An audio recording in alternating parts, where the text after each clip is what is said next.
So what's going on, everybody? I was talking to y'all and doing all this other stuff. Didn't even know I didn't go live yet. So welcome. Happy Monday. We about to go live. Damian's going to get in here in a second one way or another. We working on some other stuff too. So we'll get it popping, man. We're good. We're good today. All right.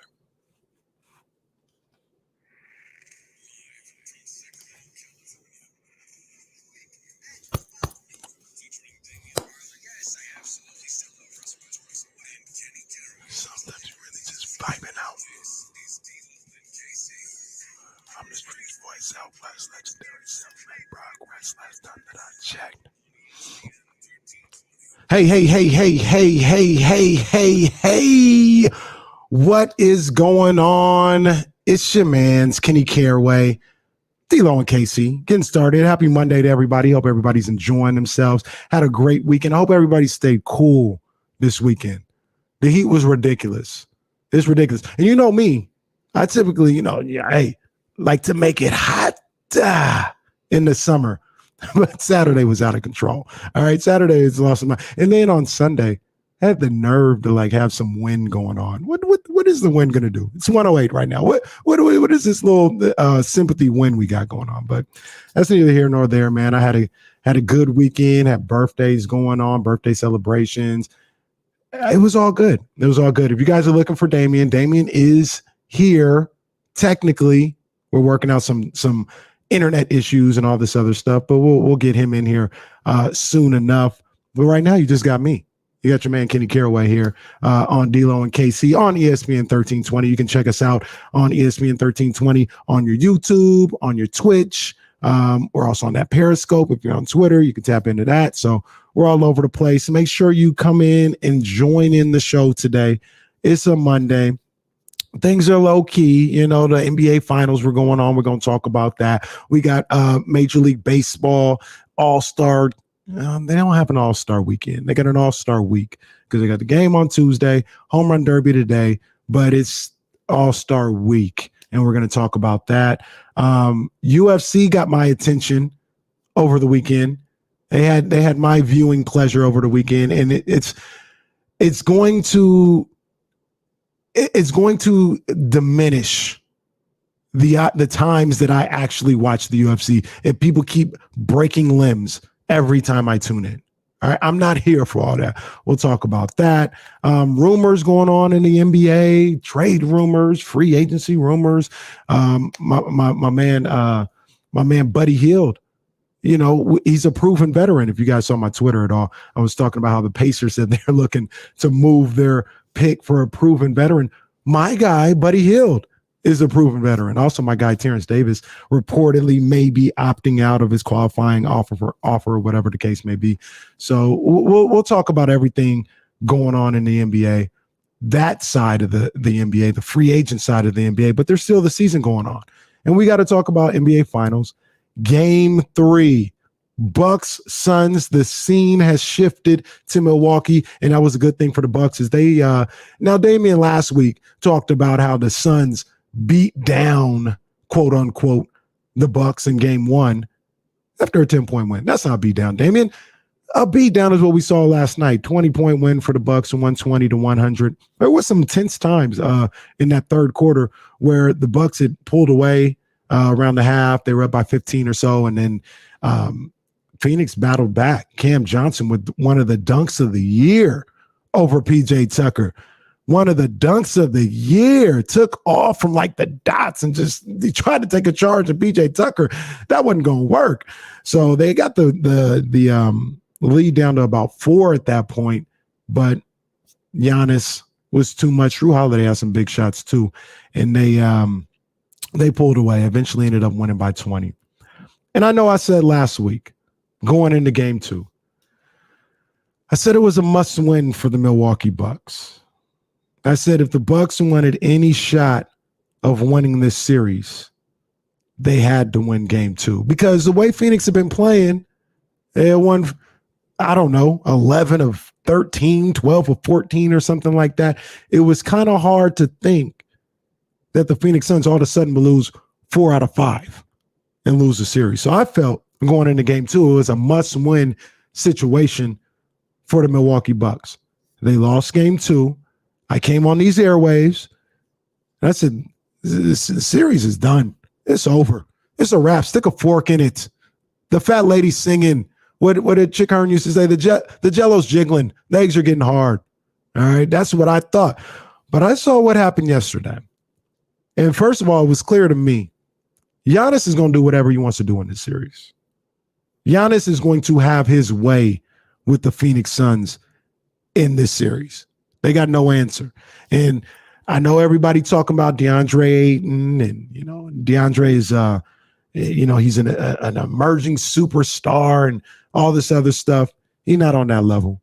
He's not on the level where he can do anything with Giannis right now. And more importantly, losing Sarge, Torrey Craig is now a little hampered.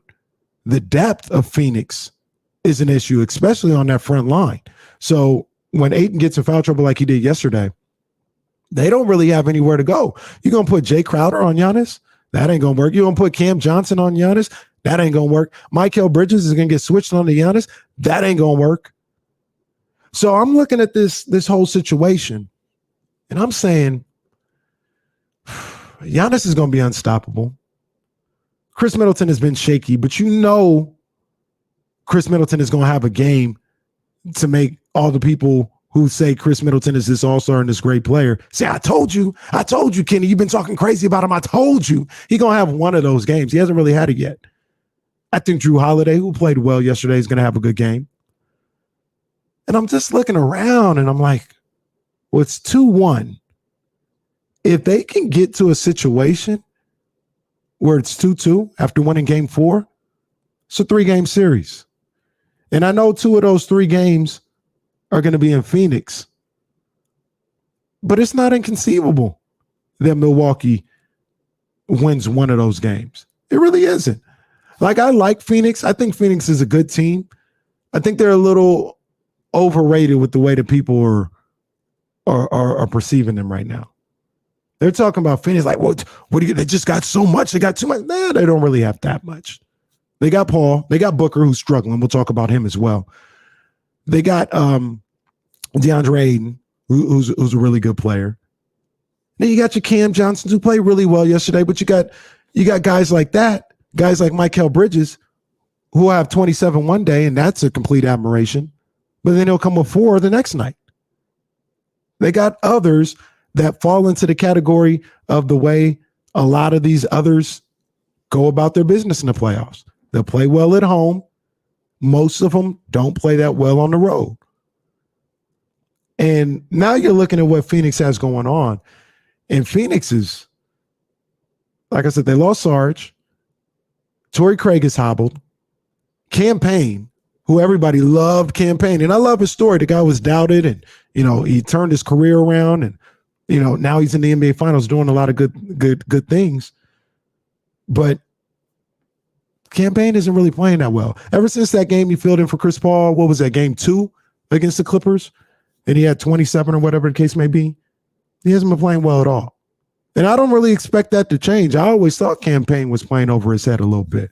But, yeah, they got some depth issues. And Milwaukee seems to have figured some things out here. So I say all this to say,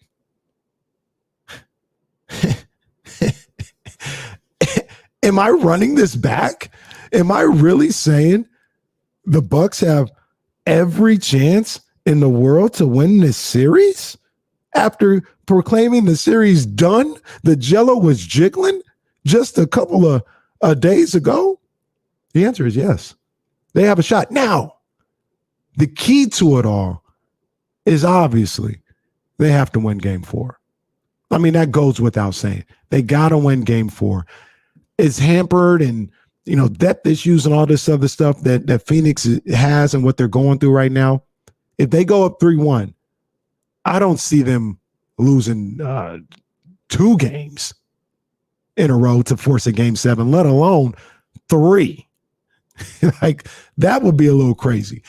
But if Milwaukee can get to game 5 with the series tied at 2, I don't know, man. I don't know. We got some action. We really do. I'm looking forward to seeing it happen, man. So I'm definitely rooting for them in game 4, obviously, to get this thing to the point where we got a 3-game series. That's exactly what I'm looking for. But the thing that we are trying to do, man, the thing that we're trying to do right now is we're trying to give away some money. Here comes the money. Here comes the money. I don't have the music, but it's time for some money, man. It's time for the Summer of Cash contest. Here's your chance to win $1,000. All you have to do right now is text the word run. Are you in? Text the word run to 72881. That's run to 72881. This is a multi-state contest. Message and data rates apply. And remember, don't text and drive when you do this. Please don't. All right. So yeah, hopefully you guys get paid. And if you do get paid, let me borrow $1. You know what I'm saying? I'll hook your boy up. That's what it is. But back to the series, man. Like I said, I think I'm just I'm doing a little flip. But like I said, it all depends on what I see in game 4. Actually, what happens in game 4. Bucks got to win game 4. And if they win game 4, I had Bucks in 6 to start the series. I had Bucks in 6. If they can win game 4. No, I'm not going to go out on a limb. I was thinking about going on a limb and saying I would choose them as the favorites to win the series. I'm not going to go there yet. I'm going to calm down just a little bit. But when you got your man Giannis out here, and I'm not saying he's going to average 40 on the season, or on the series, but he's going to get 35 to 40 every night. That's just a fact. 41 and 13 last night. That was easy work to him. And then he was making his free throws too. Seems like his free throw shooting is getting better by each game. 13 to 17 last night. But if he's giving you 35 to 40 every single night, which seems to be something that you can count on, you don't even need Middleton to have a 36-point outing. You know what I mean? That's what people were looking for before. You don't even need that. He had 18 last night. If Middleton can give you 25 a game for the rest of the series, might be a good look. Drew Holiday, you give him 17 to 21 for the rest of the series. That's a good look. The things that you can't count on, though, is like Connaughton. He had 14 in game 2. He only had 8 last night, but he was efficient. 3 of 5 from the field, 2 of 4 from beyond the arc. Bobby Portis, he took 11 shots. That's a lot of shots for Bobby Portis, but he brought that energy.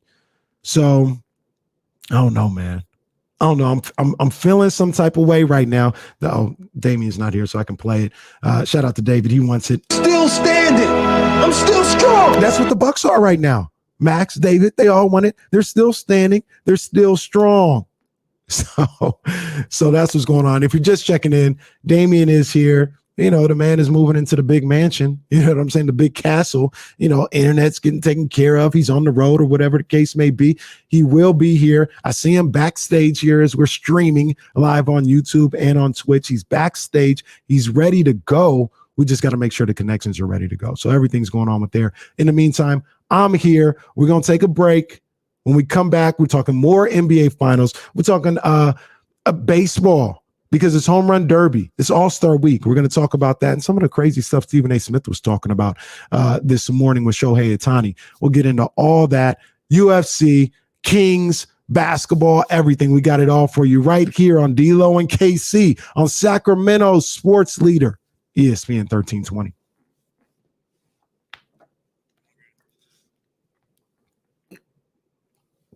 Jason can't get in. He's out of town.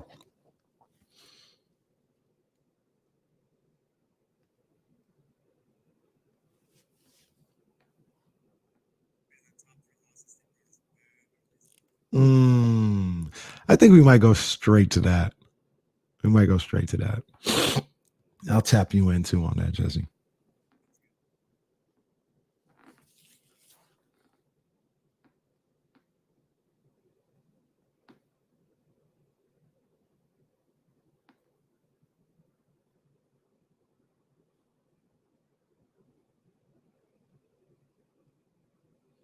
Let's see. Hold on, guys. Just texting people.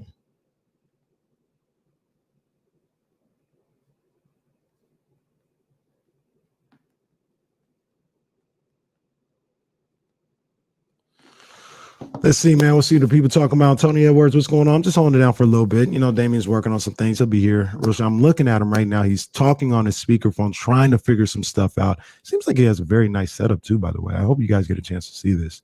A nice view it looks like in that water, in that window. Yeah, man. I'm about to say, where's this guy at? Is he on the beach? Where is he at? This is crazy. Hey, it's Charlo's week, man. David, you know what it is, man. Lions only. This is a big fight coming up on Saturday. You definitely got to check that out. Let's see. Nah, man. Hey, the last thing y'all did was bully D-Lo. Like I said, if y'all see his setup, this boy's champagning and campaigning. I need to be where he at. I'm all closed in and in a fortress over here. He's looked like he got some mojitos on the beach where he's doing it. big baller barling. That's the new triple B's right there, man. Big baller barling. Say that 3 times fast. Bryce, I know. That's why I'm saying I'm coming in. I'm not saying anything right now. I'm saying if the Bucks can win game 4, they got my attention. That's all I'm saying. I'm not saying it right now. I'm just saying if they can win game 4, even it's up at 2, we got action. It's a good idea, man. 13th hour all day long. The only killer is there. Oh, there he goes. Look at him. Hold on. There he goes. Hey, can you hear me? Yeah, we hear you and we see you. How bad do I sound? Well, I mean, you sound like you're in a bathroom, but it's okay. Jeez. No, I'm messing with you. I'm joking. But we were talking. No, I can't. My mic can't connect. And the Comrex isn't working. I think I'm gonna have to head into the actual studio. So you might have to hold down the fort for a little bit. That's all good. It's all good, man. I'm talking to Jonathan though. I'll see what I could figure out. Yeah, you guys see where he at? Look at him. Look at the background, man. Oh, please, there ain't nothing back there. What are you talking about? You're on a cliff. Okay, bye. You guys see him? He out there overlooking all us little people. You guys see that? It's crazy. Yeah, man. But 13th hour all day long. I'm with it. There wasn't a lot of boxing. I know Jojo Diaz was fighting on Friday. I meant to see that. But I got caught up with some other stuff and get a chance to watch it. I know he won, though. Talking about he won Devin Haney and Ryan Garcia. Well, let me pod back down.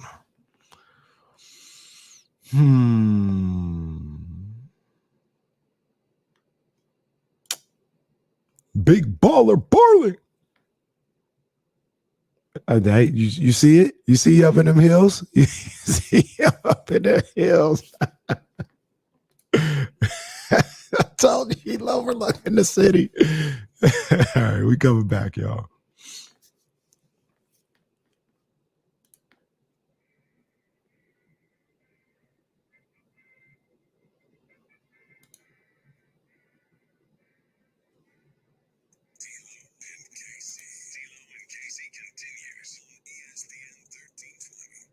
Yes, sir. You're locked in right now to your man Kenny Caraway, KC of D-Lo and KC, as we work out some technical stuff on my man Damian. He's here. I just seen him. He just tapped into the stream. You can catch us on the stream too. ESPN 1320 on YouTube and Twitch. And you can check us out on the Odyssey app anywhere on the world. Type in ESPN 1320 in the search bar. Go to D-Lo and KC. Listen to us live. You can check us. But like you guys saw on the stream, Damian's here. He's just working out some technical stuff. But also, you guys saw him looking down on us. That boy up in them hills. If you saw that boy up in them hills, he out here looking down on the rest of us on the flatlands. I like that. That boy's stunting on him. So that's what's going on here today on D-Lo and KC. It's a Monday. We're talking about everything that happened over the weekend, and we're talking about the NBA Finals. So we're going to get to that. But something that really caught my eye that you wouldn't think would catch my eye. It's not really my bag, but I was locked in on Sunday because they had the Euro 2020. I'm gonna bring in my guy because he knows a little bit more about this than I did. I'm a novice right now when it comes to the football, soccer. America. But Euro 2020 was going down, the championships, Italy versus England. Great match, right? That was a exhilarating contest, right? Even for somebody like myself who doesn't watch all the time. Yeah, it was dope because they were playing at Wembley. That's back in London. That's England's home stadium or whatever. And then, yeah, you saw England. They scored like the second minute or whatever. But yeah, of course. They couldn't really hold it down. So, I mean, look, this is real petty of me. I understand this is real petty. Okay. But I was definitely going for Italy because Tyson Fury was going for England. And I don't want him to be happy at all today. So I was definitely going for Italy. Ended in penalty kicks. And that was exhilarating to me, just penalty kicks. Where are you at as somebody that watches soccer on ending games and penalty kicks? Are you cool with it? Is it just like, well, this is the way they've always been doing it, so keep going in that way? Or do you feel like there's a different way to end the game? I get why people don't like it, but it's too nerve-wracking like to hate it or whatever. It's just like a penalty shootout in hockey or in the NHL. Like it's perfect, I think. I like it. I mean, it seems like okay, this is novice in me, right? One of the guys did this, and I don't know why it doesn't happen more often. One of the guys just kicked it straight down the middle. And it seems like they're always trying to second guess the goaltender and the goalkeeper and, go from one side to the other and all this other stuff. But it seems like the goalkeeper moves every single time. Why not just kick it down the middle? Because there's always that chance he doesn't move. It's like a 1 in 45,000 chance that he doesn't move. I agree with you, though. People do, like, these players do overthink it a little bit too much. Because you see yesterday when they were doing the stutter steps and all that, trying to get up to the ball, that never works. That's never worked. I've never seen it work. I don't get why they do it. Just pick a corner, left or right. That's how you're supposed to do it. And the one guy, well, see, I was watching it, and the one guy, the first guy who missed for England, he like stuttered and slowed up, and then kicked it and just totally overthought it and kicked the side of the goalpost. And I was like, just get up there and kick the ball. Decide which way you're going to kick it before and kick the ball. And that's what the last guy did, and he got it blocked. So my strategy would be, see, the scouting report on me would probably be to stay in the middle, because I think I might kick it in the middle every single time. Either way, yeah. But I don't know. But yeah, it was kind of tough for that dude, because the dude you're talking about was Rashford, and he just came in like right before that, so he was close. So it was tough to come in and take it. Yeah, I saw that. Is that a fail by the England coach to bring him in at that point? Yeah, I didn't like how he was doing his substitutions yesterday. He waited way too long. He did that with under a minute to go in extra time. Like, why are we making this up at that point? Yeah, it's a bad penalty to take, but yeah, his manager didn't help him out at all. Look at me, I'm breaking down soccer here on D-Lo and KC. Look at me. I got a quick stat too. England, they've been in 10 penalty shootouts, like over however long they've existed in these major tournaments. They've lost 7 of them. Oh, and the killer about that one yesterday was they took the lead in the PKs. So all they had to do was make the rest of their PKs, and they ended up missing, 2 of the last 3 to lose? Yeah, I think they missed their last 3. Oh, man. England's got no clutch gene. Let's talk about it. So this brings up a conversation that I wanted to talk about, because I saw that and I was watching the game, and it looked like the most stressful thing in the world. And tell me, so we were talking about this on the call earlier, Jesse. The Euro Cup or whatever is only second to the World Cup in international competition, right? Like it's that big of a deal, correct? Yeah, as far as international tournaments go, I'd say Euros is number 2, and then World Cup is number 1. And it's like relative, right? So Euro is second to the World Cup in Europe, and the Gold Cup is second to the World Cup in America, like with Mexico and everything. And I mean, for me, like, I like the Gold Cup just because it's Mexico and stuff like that. But as far as like general soccer fans, I think they still prefer the Euros and stuff like that. Okay. So Euro, what's the other one we had? Copa? Copa America. That's probably number 2 behind Euro? Yeah. Okay. We're not counting World Cup yet. Got you. Right. Okay, so I say all that to say, I'm watching this, and I can feel the energy. I can feel the stress. Number one, I was on Twitter earlier in the day, and they had these shots of the crowds like going into Wembley Stadium, and it was like 5 hours before the game, and it was just like, I don't know, 70,000 people marching to Wembley as England fans or whatever. And it just seemed like the biggest deal.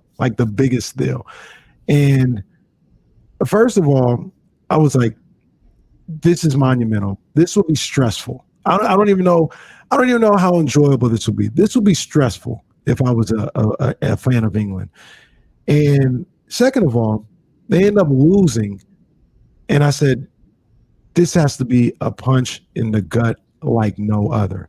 And it got me thinking, what were the top losses, the most devastating losses that I ever encountered as a fan? And I wanted to bring Jesse in with this too, because I had the top three. The top three is what I'm looking for. I'll let you go first, Jesse.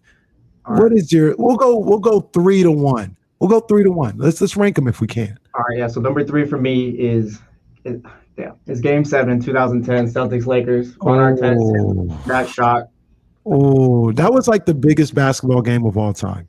Yeah, I remember I was in Gilroy at my cousin's house watching that game, and right before that, too, Rasheed Wallace hit a 3. Of all people, Rasheed Wallace hit a 3 to keep him in it, and then Ron Artest, not even Kobe, it was Ron Artest hit a 3 in that game right there. Oh man, he hit that 3 to put him up. I think I want to say 4 maybe or. I think it was like at the time it was 76, 73. Artest hits the 3, and then it's like 79, 76. Yeah, 73, the 3 to get it to 6 with under a minute left. I remember seeing that. I was low key rooting for the Celtics that series. Yeah, because that's the one. Kendrick Perkins, he missed that game too. I think Lakers had like 14 offensive rebounds somewhere around there. Mm-hmm. Yeah, tore his ACL in game 6. Yeah, that's number 3 for me right there. Number 2, I've told this story on the show I think once before, but it's Aaron Boone hitting that. I think I don't even remember. Just hit that home run or whatever. Yeah. 20. When did they end up winning? It was 2000. They won in 2004, so it was 2003. I remember I hated Tim Wakefield for so long after that. It wasn't even his fault either. Like, he's a knuckleball pitcher. Boone caught one and it was easy. But yeah, I remember after that game, I was crying in my room, telling my mom, why did Babe Ruth have to curse the Red Sox? Why did he have to do that? And my mom had to call my dad at work, try and calm me down. It was just all bad. I think that's the worst experience ever. How old were you there? I was like 6 or 7. So that fits because you guys want to know one of the reasons why I'm so bitter. This isn't one of my worst losses ever, but at 6 years old, 1989, Dennis Eckersley he goes to cover first base. McGuire underhand tosses to Eckersley. He gives that stupid little fist pump. The A's sweep the Giants in the 89 World Series. I never forgot that. I was in the corner crying like a baby. I was only 6 years old. But yeah, I was crying. I was like, man, please. This is ridiculous. I hate the A's. I hate them forever. So yeah, that's about the time at 6 years old, Jesse, where you probably were like, all right, I'm into this sports thing and it hurts. I'm telling you, I was distraught. But now the thing for you is, I mean, immediately you got it right back the next year. It came back. You had all the joy of them winning the World Series. I had to wait. Oh my gosh, how 2010 to 89? Well, my math is off. What's that? Almost 21 years? Yeah, about 21 years. I had to wait 21 years to get some redemption. So yeah, you didn't have it like me, Jesse. Yeah, I got them coming back from 3-0 too, so that helped. Oh yes.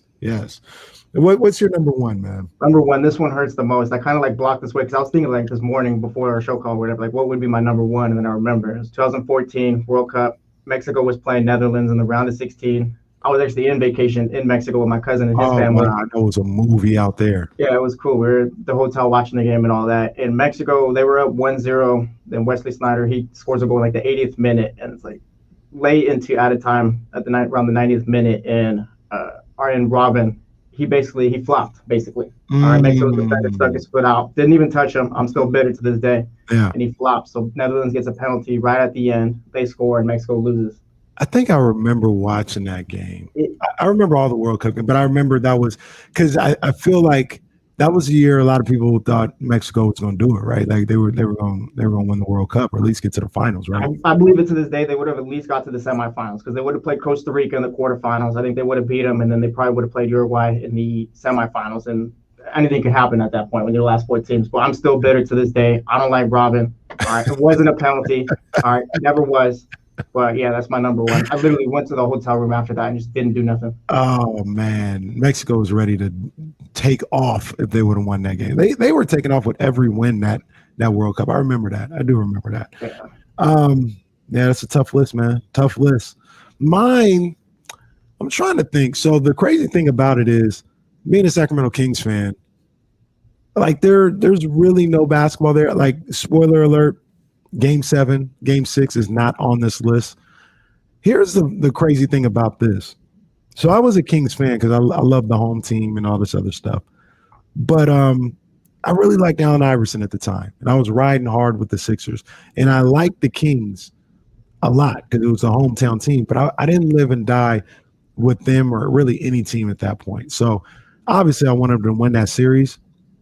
But with Game 7 and Game 6, yeah, they lost. But I was like, it's part of growing pains. They'll be back, right? I was like, yeah, they'll be back. It'll be a situation where, you know, they learned a hard lesson here in 2002. They'll be back in 03. They're going to win the championship in 03, 04, 05. You know, it's going to be a nice little run. Not till later in life did I say, oh, that was traumatic. That was devastating, you know, losing that game, because that was the end. That and Weber tearing his ACL the next year, that was it. So at the time, it really didn't hit me. So those two games aren't on the list. Ironically, well, no, I take that back. I was going to say, ironically, all three games are Niner games, but I take that back as I'm speaking right now. Game 6, 2002 World Series. Oh man, come on now. I think I'll rank it. That's number 3. And I can make the argument that was number 1. Giants up 5-0 in the 7th inning. Up 3-2 in the series. The Giants are about to win the World Series. They're about to win the World Series. I think the last hit was Jeff Kent hitting an RBI single up the middle, and he gives a fist pump to the Giants dugout. And it's like, yo, they're gonna do this. They're gonna do that. They're gonna win. And they Scott Spezio happens, Troy Gloss happens, all this other stuff, and they lose. That was tough. And that was a game where after they lost Game 6, it was clear as day to me. It's like, okay, well, they're not winning the World Series. I know we have a Game 7. I think they even took the lead in Game 7. I think they were up 1-0 or something like that in Game 7.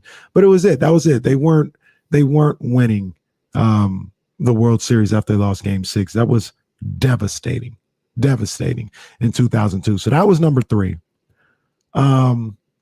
Number 2, I think, has to be.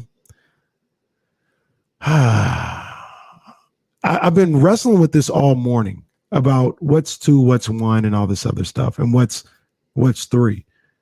I think I'm going to take Kyle Williams out of the top 3.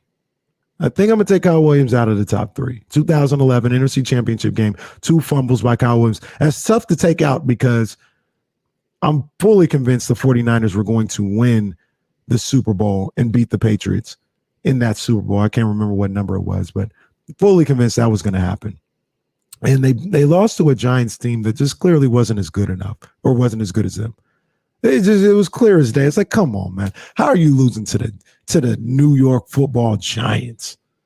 Eli Manning stinks. I'll never forget Eli Manning threw such a duck. It knocked out one of the 49ers players because he collided with another 49er player trying to get the interception. That's the duck that the guy threw. It was terrible. I can't believe that. It's moving up the list right now as possibly being the top 3, but I'm not going to put that in the top 3. I'm not going to put Super Bowl 47, I think it was, losing to the Baltimore Ravens in the Super Bowl. They were down in that game. That was a game where it was just like, I think on the first play of the game, they got to delay a game or they got a false start. And I was like, oh, Harbaugh don't have them ready. Harbaugh shook, and the team took on the energy as he has, and they're shook. They're not ready to play. Oh, that's clear as day. They got down. Obviously, they came back. They got to the 5-yard line with a chance to take a lead and win the Super Bowl pretty much. Doesn't give the ball to Frank Gore. Gives it to Michael James on first down. After Frank Gore had just ran for about 25 yards. Ran for like 25 yards to get him down to the 5. He gives the ball to Michael James on first down and then tries 3 passes. Don't get me started. But I don't think that's on the list. As I sit here today, and I think about the top 2 losses of all time for me, devastating losses. This is tough to decipher which one is which, but I'm going to put NFC Championship game 2013 in Seattle, Richard Sherman tipping Cap's pass. That's number 2. That was, I mean, there was so much, we talk about it in wrestling all the time, real heat. Oh, there was real heat between Seattle and San Francisco. There was real heat between the 2 fan bases. And having that game in Seattle, remember that game should have been at the Stick, by the way, if they didn't wrongfully call the, what was unnecessary roughness in like week 11 to Drew Brees. Ahmad Brooks came and get a game-winning sack on Drew Brees. They called unnecessary roughness, saying he got a hands to the face on Drew Brees or something like that when he really was wrapped around his shoulder pads. Terrible call.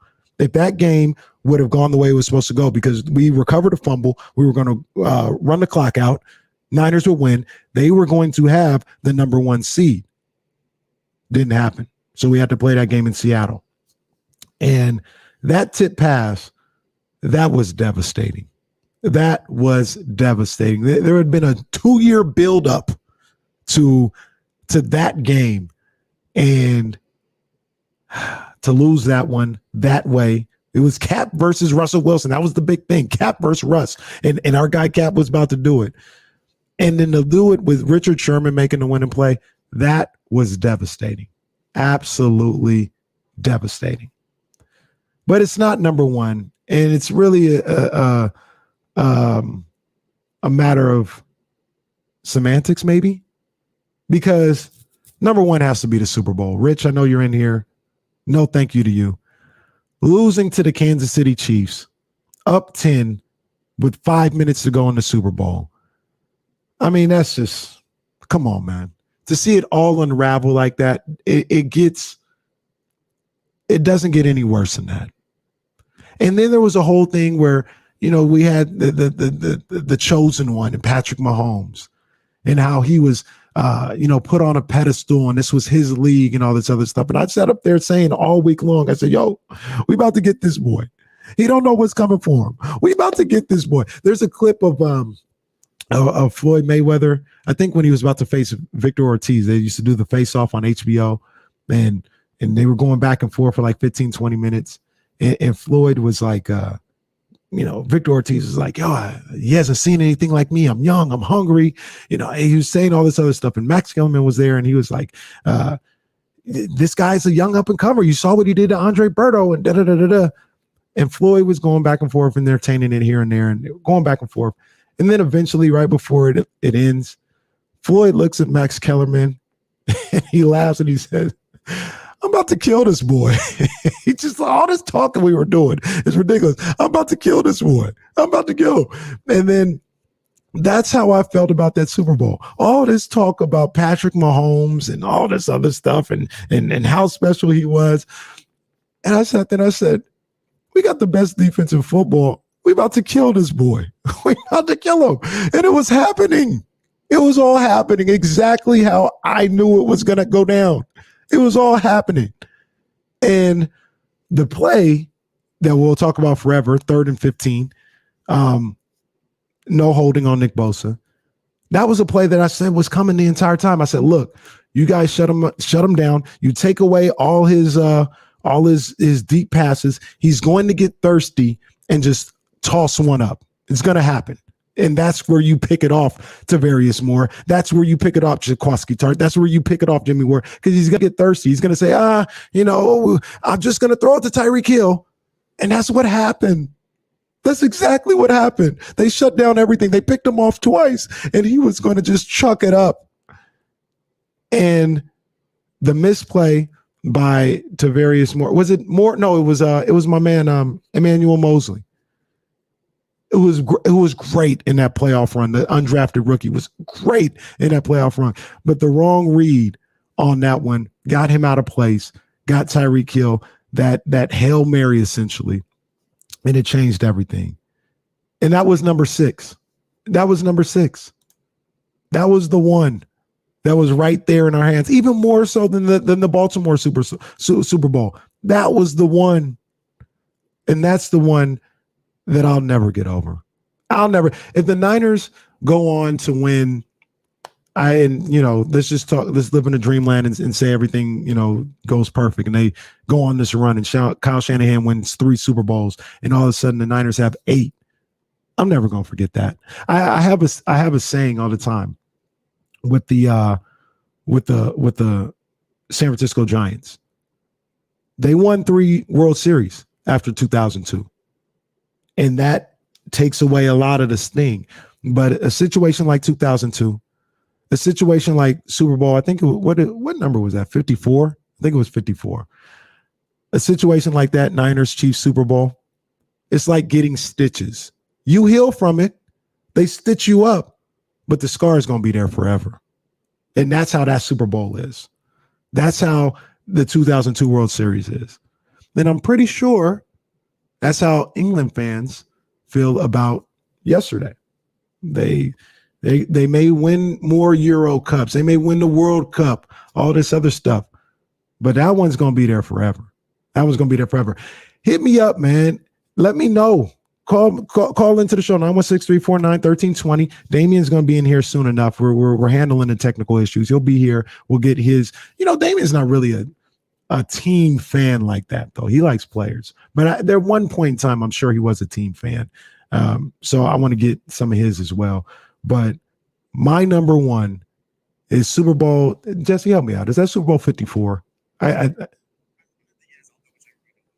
Yeah, Super Bowl 54. That's the one that socked me right in the gut. And it's going to sock me in the gut forever. I'm never Niners, like I said, they can go on and they can win 3, 4, 5 more Super Bowls. I'm never going to forget Super Bowl 54. Never. That was the one.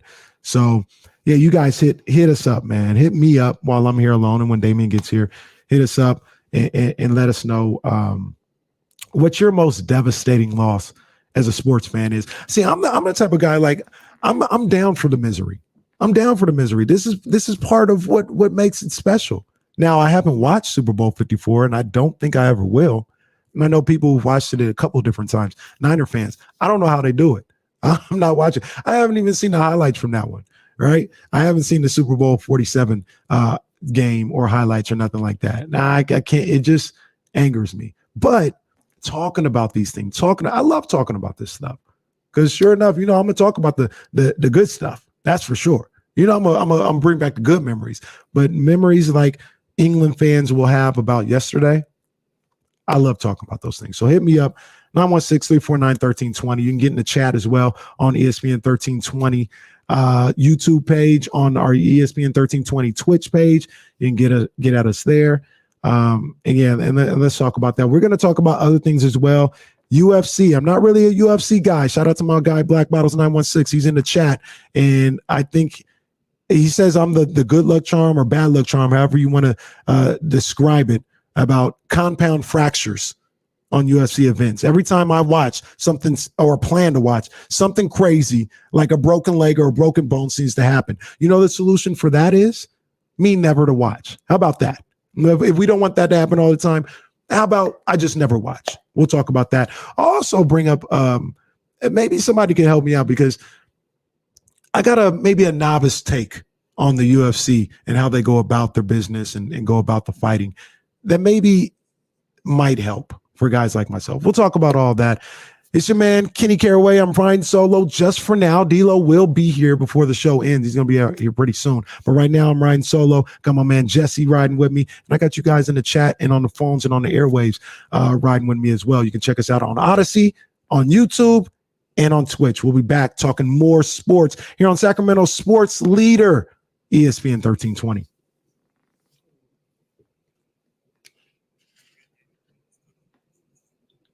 Yeah, absolutely. Absolutely. Mm-hmm. Thanks, man. Let's see, man, what the chat talking about. See, I can't really engage. Yeah, there you go. Come on, man. Come on. So the good thing about this is I'll say it on the show. Since I'm by myself, I'll say it on my show because I got a lot to talk about. But I want to get some of these. I want to get Esteban. I appreciate you, big dog. I appreciate it, man. Can't wait for my co-host to get back in here. He's gonna be in here in just a minute. We're working some things out. Yeah, I want to touch on some of these on the show. Some of these worst losses. Y'all feel me on that 49ers thing, man. That was come on, man. Come on, that was tough. I didn't mention Big Shot Bob, and the reason why is, like I mentioned, Jesse, I was a Kings fan, but it didn't sting the way it was probably sting right now. Right? I still had Allen Iverson. I was still, loosely affiliated with the Sixers and all this other stuff. And I mean, the whole thing with that Kings 2002 thing, it hurt. But I was like, okay, it's just part of the process. It's growing things. They'll lose and they'll come back and win next year and then maybe win another one in the next year. I didn't think it was the end. I didn't think it would be the best opportunity ever. That's probably why at the time I wasn't as devastated about it all. Thunder fans are probably thinking the same thing before KD left 2 months. Exactly. The Thunder probably felt the same. Oh, we lost some finals. It's cool. We'll be back. No. Tough. Yeah, I'll take it. Yeah. Throwing in the towel on me. Think it's a good towel here too. Hey, I met. Yeah. Let me pull it up real quick. Okay. Got you. Okay. Wait, is it in? I thought I saw that was from. Is that the one Charlie sent to, or did you email it to me? Oh, you emailed it to me. Okay, I got you. And this one is the one with download the Odyssey app, discover hundreds of new exclusives. Yep, got you. Shout out to my man Jesse, man. You know what I'm saying? I'd be a mess if it wasn't for my guy today. JT and KC. Let's go.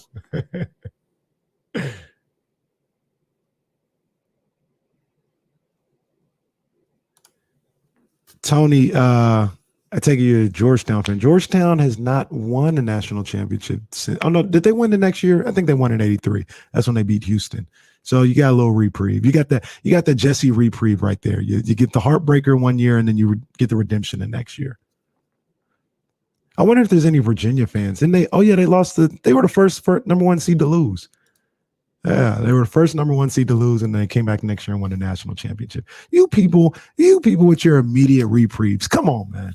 Come on, yeah. They won the national championship. They can come back from that.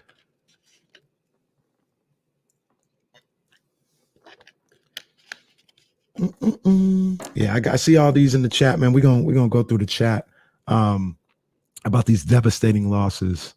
I didn't even see this. Oh yeah, I'm gonna bring that up on the air. Yeah. Okay.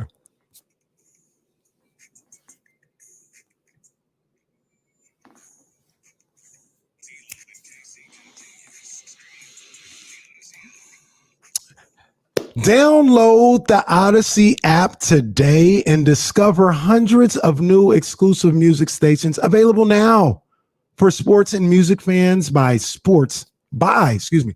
me say that a little better.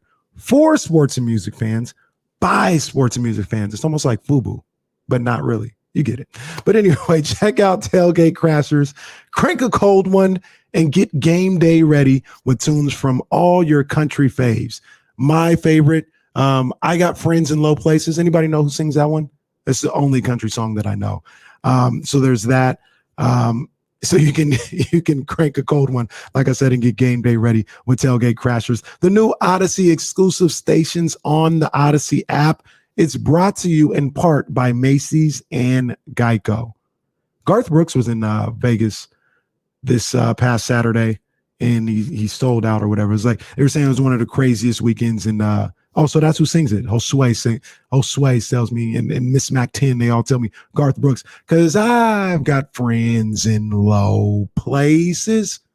I don't think that's the cadence, but you guys get it. But Garth Brooks was out in Vegas this weekend. I heard it was him, Bieber, UFC, Team USA, who I didn't even mention. We got to talk about Team USA losing to Nigeria.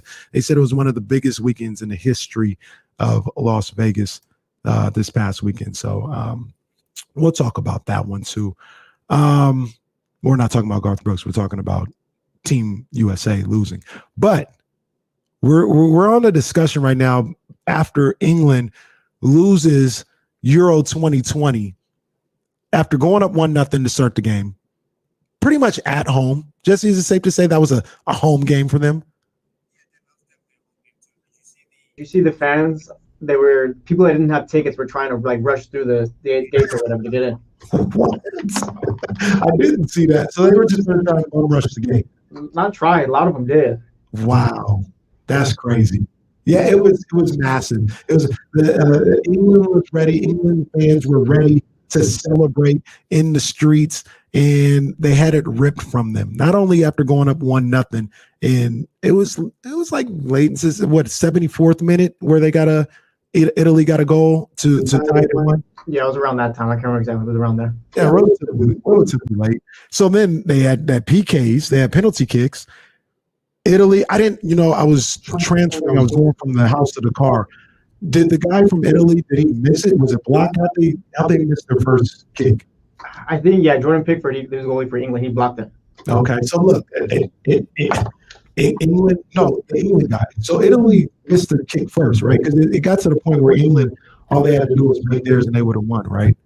Yeah, England missed first, and then it was when Italy missed first, and then England started missing theirs, I believe. Got you. So was it blocked, or did he just miss it, or it got blocked? They got blocked. So Italy, they have an X on their PK record first, and now England just has to make their kicks, penalty kicks, easy. And you're going to win Euro 2020 at home. They're going to go crazy and end up missing their last 3 kicks to lose on penalty kicks. And we got into a discussion about how it was just devastating for England football fans.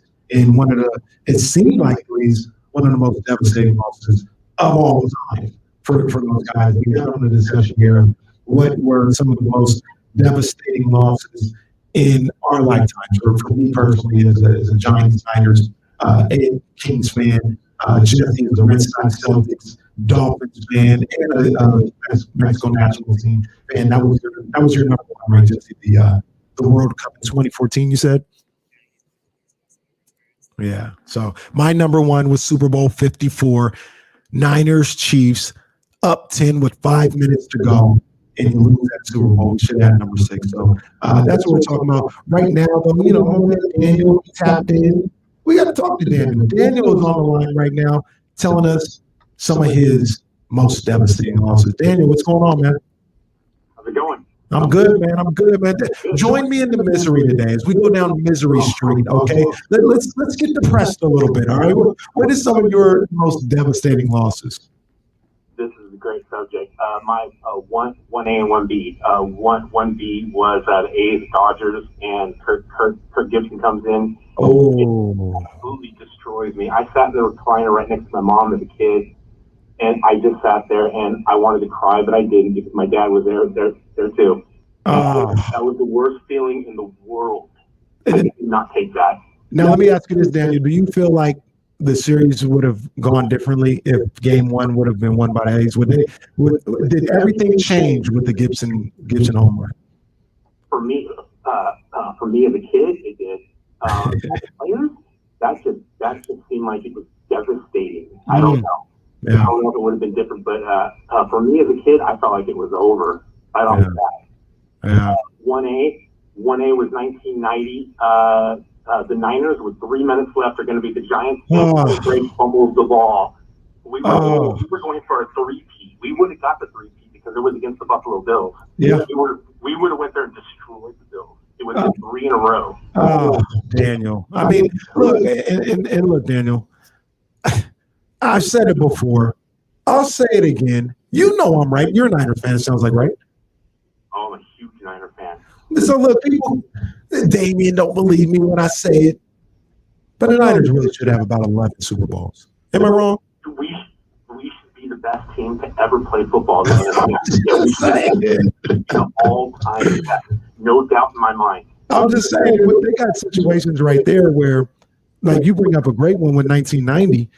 I mean, that's not even like, oh, if it wasn't for the immaculate reception, we would have won it. No, like, we were on our way to winning the NFC Championship game. The Giants didn't score a touchdown in that game, right? It was 5 field goals, right?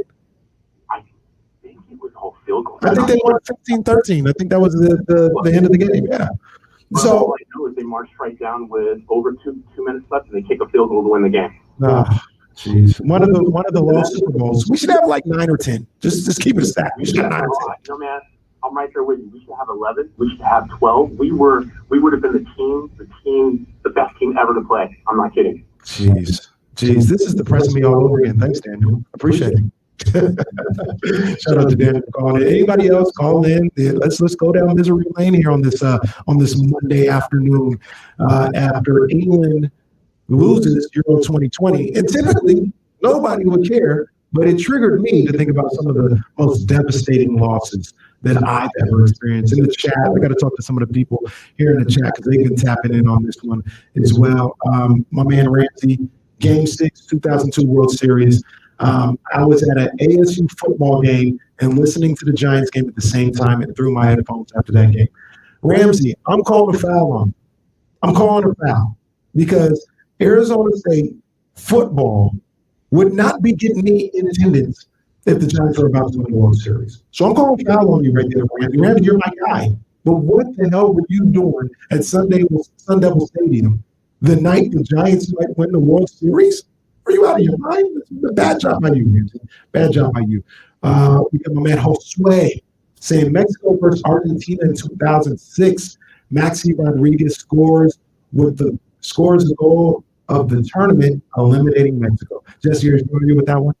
Yeah, I was a bit on the younger side for that one, but I do remember that dude. I don't even know how he hit that. It was like a scissor kick. I don't know. He was like halfway in there. It was ridiculous, but yeah, it was a goal of the tournament. And I do, because Argentina, it was in 2010 too. They eliminated Mexico, so I got beef with Argentina a little bit. Argentina won Copa 2021, right? Yeah, Copa America 2021. Copa America 2021. Yeah, they beat Brazil on Saturday 1-0.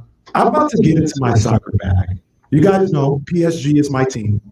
I don't think I've ever seen a PSG match, but that's my team because they're rep by Jordan Brand. And they got, how we say my man's name? Mbappe? Mbappe. That's how I say it. I don't even know if that's right. I say Mbappe. Mbappe, what I call Mbappe. He's about to be on the cover of FIFA 2022. I know that. He's a bad boy. I've seen some highlights of him, so I like him. He's on PSG. My guy Neymar is on PSG. So PSG is my team. I'm about to dive into the Champions League, Jesse, on this next go round. When you say it starts in August? I think that's usually around the time. It's around that time when they get it started up. We'll get you all ready to go. Don't worry. I'm about to dive in my PSG. You guys heard it here first. I got to get me a kit. I got to get a kit, PSG kit. Ramsey back in here again. He says Game 7, 2003 Western Conference Final still haunts me. He means Game 7, 2002. Due to missing 16 of 30 from the free throw line. That was, whew. But once again, like I mentioned, I think about that Kings year, and now looking back, yes, it's devastating. It was the best chance you ever had to win in the championship. At the time, though, I was like, it's whatever. You know what I'm saying? It's not whatever. I wouldn't say that.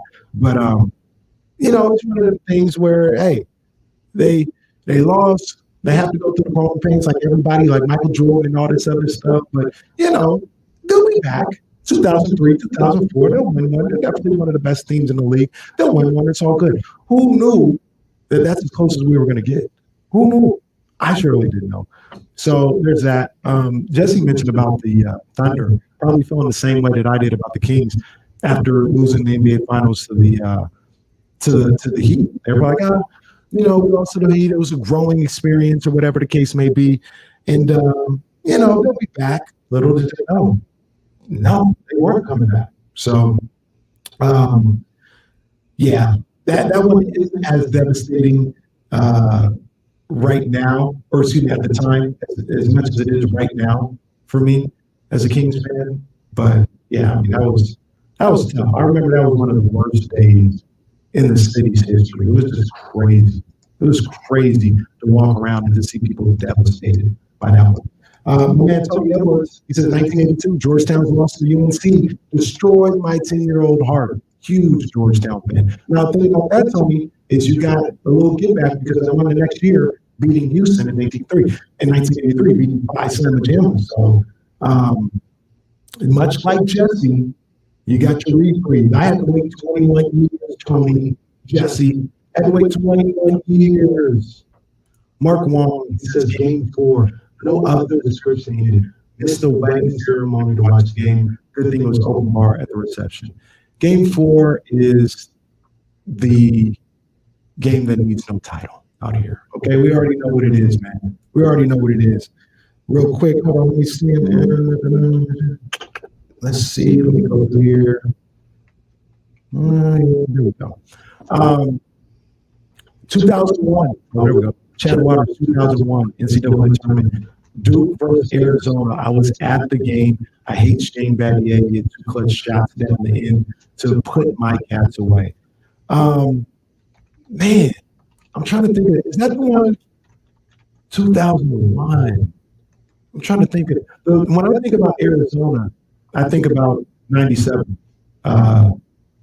Mike Bibby, Miles Sonic, beating the Kentucky Wildcats with Ron Mercer. I thought Ron Mercer was that dude. And they beat Ron Mercer and the boys in that national championship. That's the one I think of. I'm trying to think of 2001. Shane Battier hitting some shots. I remember, I think that was against Maryland where Mike Dunleavy hit some shots. So that was tough as well. But yeah, Duke. Who comes back for Duke? Nobody. Manny's in here. I'm trying to find it. Manny was talking about, any Duke loss. Duke always wins. Ain't nobody feeling bad for Duke. That's not devastating. My man Brian says, KC, been a Niner fan since 1980. I have not been right as a human being since the NFC Championship game in 1991 against the Giants. As the one Daniel just talked about. They were going for the three-peat. They were easily going to get the three-peat. Somehow, they're up, running out the clock, and Roger Craig fumbles. That one's got to be a little different because they're coming off back-to-back Super Bowl championships. And I know you're looking at immortality if you can three-peat. So I understand that. But, yeah, it's tough. It's tough. But, yeah, man, Yeah, 3. Like I said, they should have 9. They should have 9. Let's do something a little different. Let's go to my man Jesse.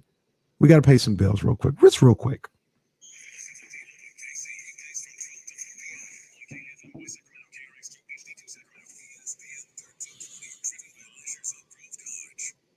Just like that, I'm back. Dealing with KC with your man Kenny Caraway here. I'm riding solo just for a little bit. Damian's going to be here in just a little bit. Has some technical difficulties, and we're about to get him on very, very soon. But right now, the whole first hour has been dominated by devastating losses. Devastating losses in your sports fandom. Mine was number 3, Game 6, 2002 World Series. Giants losing to the Angels. Yeah, they had a Game 7 left after that. Well, we knew what was going to happen after that. They weren't winning no Game 7. My second one was 2013 NFC Championship game. Richard Sherman tipping Cap's pass to my man Crabtree in the end zone to send Seattle to the Super Bowl.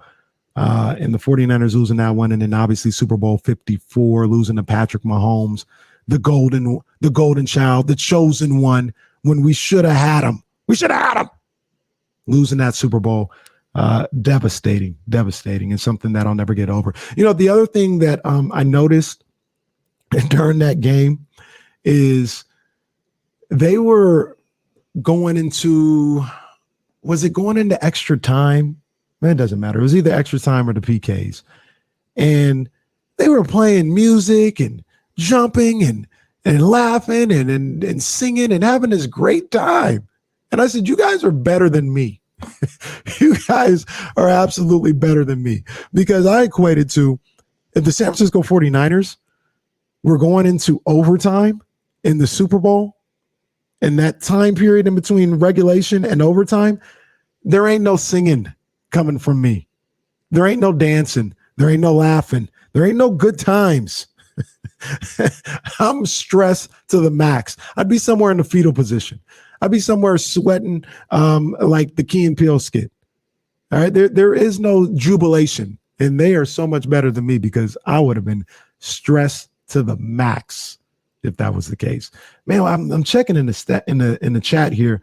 We got so many devastating moments. I'm so happy that you guys are joining in misery, going down misery lane with me here on the show. Obviously, I got Ramsey. He brings up the Tuck rule. I mean, Raider fans, it's about as bad as it gets. That is, they did go to the Super Bowl the next year, right? Was it the next year? I think it was. Yeah, because Gruden was there. And then he wasn't there the following year. So they went to the Super Bowl the next year. Now losing that Super Bowl, oof, that's tough. That might be a devastating one as well. But they did go back to the Super Bowl. So there's that. But the Tuck rule is, that's crazy. Tuck rule is insane to have to deal with, to have that one snatched away from you. Only thing I'll say about that is that was the divisional round. Who knows if they were going to go ahead and win 2 more games and win the Super Bowl. So that takes a little sting off of it, but that's a devastating one for sure. Let's go to the phone lines. People want to join in the misery here. We got my man Mitch all the way out in New Jersey. Mitch, what's good, man? Hello, Casey. How you? Hope your weekend was good. I had a couple of devastating losses. That's the Dodgers losing to the Cheaters in Boston. Well, Mitch, let me stop you there. There's nothing devastating about that. There's nothing devastating about the Dodgers losing. we got you in the 80s. Only won one. He's only won one time. And I think the earthquake had something to do with that too. Well, I mean, they got to pitch 4 games of Bob Wilson, Dave Stewart. They didn't have to go through the rotation. But, and so be it. The 89 earthquake changed everything, and I'm just glad that they were able to play and get that one done. I was in the East Coast. Hopefully, you were just a little kid in elementary school. Right? Yeah, that was little Casey, little 6-year-old Casey. Got picked up from after school program. Was I in the first grade? Yeah, I was in the first grade. And they're like, World Series not being played today. Earthquake happened. I said, what is an earthquake? They tried to explain it to me. I couldn't wrap my head around it. Now you know. So much devastation, it seems. Thanks for taking my call. No problem, man. You take care, big dog. Yeah, man. That's a tough one, too. That's a tough pill to swallow if you're a Dodgers fan, in all seriousness. Losing the World Series to a team that probably cheated in that World Series. Definitely. Can I say definitely? Is that slander? I don't know. That cheated in that World Series. That's a tough one. Although I'll always mention this to Dodger fans. You had a Game 7 at the crib. There wasn't no cheating going on there. And you just lost. You just lost your Game 7. Speaking of cheating in the Astros, did you guys see Jose Altuve hit a walk-off home run on Sunday against the Yankees in Houston, obviously. And he gets home and they mob him at home plate and they rip his shirt off. Now, a lot of you guys familiar with the significance of that, probably rolling your eyes. And I'll tell you what that is all about. I mean, Jose Altuve hits one of the great home runs in the history of baseball to beat the New York Yankees in Game 7 of the American League Championship Series. Walk off of Aroldis Chapman to send the Astros to the World Series. Now, what happens nowadays when people hit walk-off home runs, they're ripping their shirts off and pouring water and Gatorade on them and everything. And this is like the ultimate walk-off. You just hit a home run at home to send your team to the World Series to beat the Yankees in a Game 7. And Altuve, rounding third base, says, no, don't rip my shirt off. Don't put any water on me. And he goes through and goes straight to the dugout and changes his shirt. Now, everybody knows that was because he had wires and wiretaps on him, like he was a government spy and he didn't want to get electrocuted. So him coming around and doing that yesterday, come on, man. Relax. Relax. The wound is still fresh. You're not funny. Don't do that. Don't do that, fam. Don't do that. Don't do that. So I saw that and I was like, yeah, I don't know. I don't know if that's the move that we need him to be making if you're the Astros. I would have told him, just kind of play it cool. All right, play it cool. What I'm gonna do right now is I wait for the clock to tick tock. Wait a minute, I hear some. Oh, wait a minute, I hear somebody. That's gotta be Damian. That's gotta be Damian.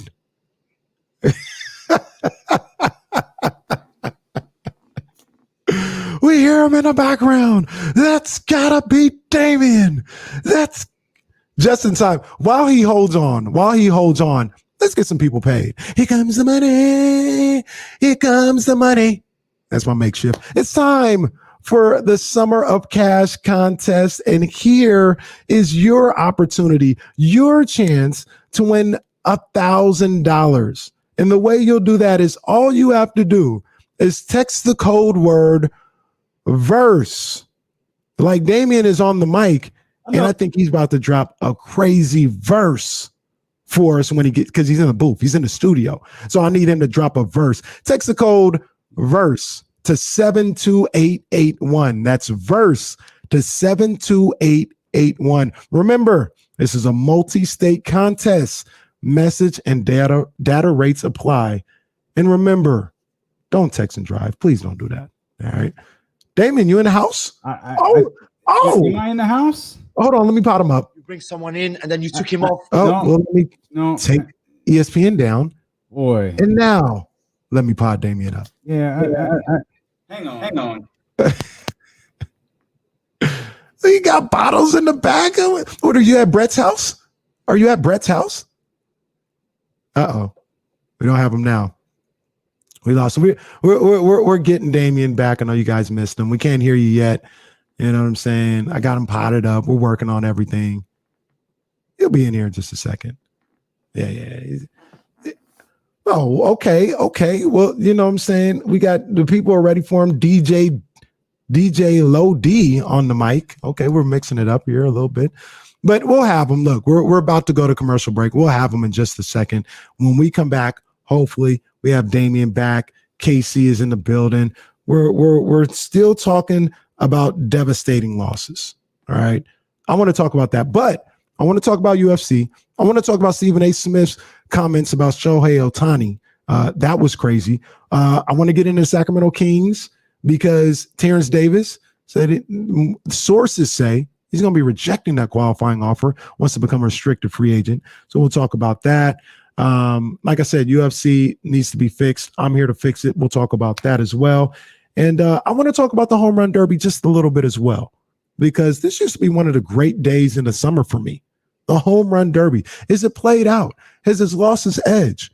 I think I know what Damian's going to say, but I want to hear what he has to say. We'll talk about it all here on D-Lo and KC on Sacramento's #1 sports station, ESPN 1320. Cool. Just so I'm clear, you can't hear me? Now we hear you. Nah, but I'm hearing myself back. Do I need to unplug the? No, I can't do that. Nah, that ain't it. What am I missing? Plugged in.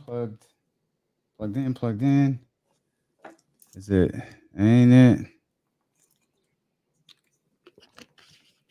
I said you're on. Did you hear? No, you can't hear. You said you're on. No, I can hear Jesse. Okay. Let me try something else.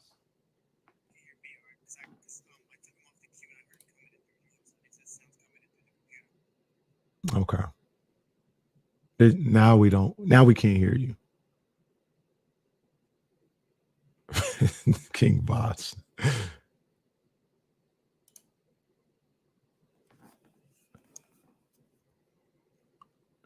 I bet you it's one of the things. Oh, I think we got you. Yeah, we got you. I need to pod you down or something. We hear you now. You're good. You're good. Whatever you just did, that was the X factor. They said they hear you. Guys hear Damian?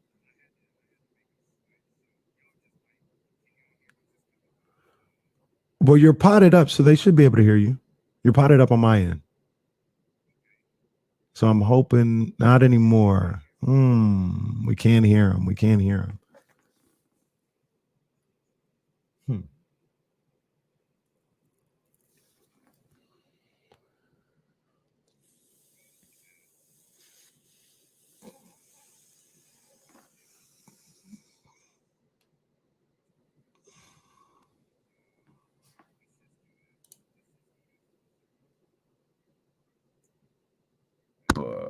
How about that? KC, find me down. There you go. Can y'all hear him now? Yeah, that ain't gonna sound the best, but if y'all can get, if y'all on the stream can get through just a little bit, I'm not sure what's off here. There we go. They're saying they hear you now. All right. Hey, what is that? Damian in the house? Well, let me get this man some air horns, man. Cause here. Let's go. Camera look like hell, man. Why is it so close to me? I'm a mess. I'm over here sweating. Man, what a like, I was gonna say what a bad day. Like what a rough, like, oh my God. It happened. Man, this FaceTime camera is way too close. We're gonna lean back a little bit, man, because I couldn't get the camera hooked up. So I had to go to FaceTime camera. Bottles is up though. Bottles is up. I had the whole setup ready. Except for obviously I don't have any pictures behind me, but I had the setup ready. Oh, man, shout out. I don't know if it's gonna be crazy. When the pictures go up, it's gonna be crazy. Once I get my setup proper, it's gonna be crazy. But shout out to the Serial Connection. I wouldn't have internet right now if it wasn't for Manny. So Manny's the man. Appreciate Manny getting the job done. Appreciate you holding it down. Shoot, I should have just taken the day off. You don't need me. Oh man, the streets is calling for you, man. The streets is calling. I gotta ask you about what we was talking about earlier. I think I know where you're gonna have to fill me in because I was on the phone for about 40 minutes. I was racing. I heard we're reliving disastrous moments. Yeah, so I got to get your thoughts on Tyson Fury. We've been talking about that for the last Cap. Call me Cap. I don't know if Damian has any devastating losses. Yeah, I got a couple. Okay. I mean, and they hit different today, but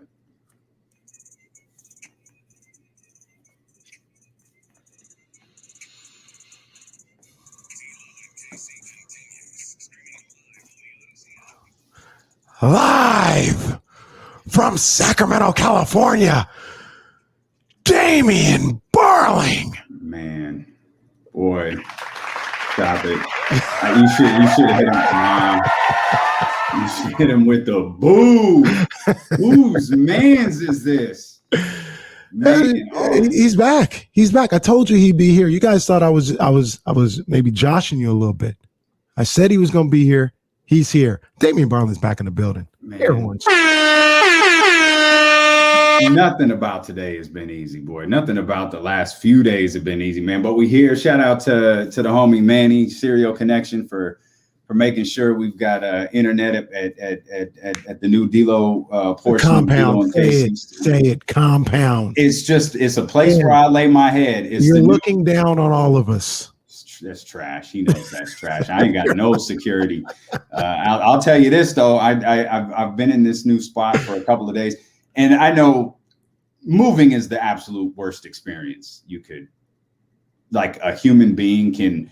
The amount of punishment that a human being can put on themselves, like it's all encompassed in moving, because you're living out of boxes before you move. Then you're moving all of this crap that you accumulated for however many years. And then you're living out of boxes after you move, and you can't find anything. When the show is over, if I can, because I'm not working off the normal camera setup, I'll turn my computer around and you see what this room that I'm sitting in looks like. It's an absolute disaster. Like, it is a mess. There's cords lying everywhere. I thought I did everything to make sure the show would be unimpacted. And here I am at 119, jumping on with you for the first time, and obviously the show. You don't need me, man. You've been killing it. You want to talk about Cap? That's Cap. Come on, man. It's D-Lo and KC, man. The people need to hear what Damian's got to say about a number of different things. Only thing I got to talk about right now is moving and how stupid you have to be to willingly pack up all your stuff and move. But that's where we are now. I heard you, which is what I did, and. Yeah, it's been. I was excited to unveil the new studio, but as you can see, it ain't ready. I mean, the bottles are popping though. The bottles are behind me. The bottles are behind me, but yeah, absolutely. It's ready, but it ain't ready. You know what I mean? It ain't ready. But I appreciate you holding it down. Thrilled that everybody's here. So, what we've been talking about, dude? So, like I said, Tyson Fury. Your thoughts? It's like all Monday was the 13th round. The whole show was the 13th round. Yeah, right. Yeah. No, so we've been talking. We talked about the NBA Finals a little bit. Game 3. I was running it back a little bit, Damian, because remember what I said. I said Game 2 was a must win, and then they lost Game 2 to the Bucks, and I said they're done. They can't win. Yeah, and I'm not ready to go there yet. You already went there. What do you mean? Like you already? No. I'm not ready to go here yet. Oh. But if they win Game 4, it's not over yet. Bro, I swear, you're like a tumbling weed. Just whatever direction the wind blow. What did I tell you last week? Don't overreact. Phoenix won 2 home games. Yeah. Let Milwaukee get back. Let them get settled. We'll know a lot coming out of Game 3. Now, that's probably a bit too broad to say, oh, okay, here we are. No, and you're going way over the top saying, oh, it's over if Milwaukee wins Game 4. No, I didn't say that. I'm just saying they have a chance to. Remember, I gave them no chance. You did give them no chance. If they win Game 4. Picked to win the NBA Finals, you gave no chance to win. That's true. But I'm saying if they win Game 4, I'm not saying they're the favorites. I'm saying they have an opportunity. It's back open again. It's a 3-game series at that point. I'm desperately searching for my cough button. I normally have a little button where I can clear it's not hooked up the same way. So I'm like frantically looking for, where do I cough? Oh, I guess I just don't. I don't cough. It is a cough-free show here on D-Lo and KC. But yeah, dude, I told you, let them get back. Let them get settled. Let's see what happens after. And dude, like I don't know when a cliche isn't a cliche anymore, but the line is always, and you hear NBA players talk about this. Jalen Rose was talking about it last night. Oh, role players play better when they get it home. Someone's telling you that that your hair looks nice. Someone's telling you that your suit looks nice. It's just everything hits a little bit different when you're at home. And I don't know if it was so much the role players played better, because really it was. You've got Giannis, who's you're running out of words to describe what Giannis is doing, especially considering, a week and a half ago, it looked like his one leg was in 2 different pieces. But you got McGregor a week ago. Well, geez, it was pretty close. Thank God. Significantly more class. But you got the performance that you needed from Jrue Holiday.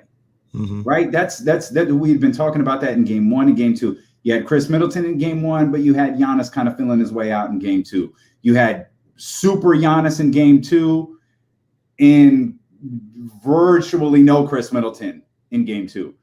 The constant between the two was Jrue Holiday was like, he's not a volume shooter. He's not going to shoot 20. He's normally not going to shoot 20 plus times per game. So he's got to be efficient with the 13, 14, 15 shots that he gets per game. You're going to get an effort from him on the defensive side.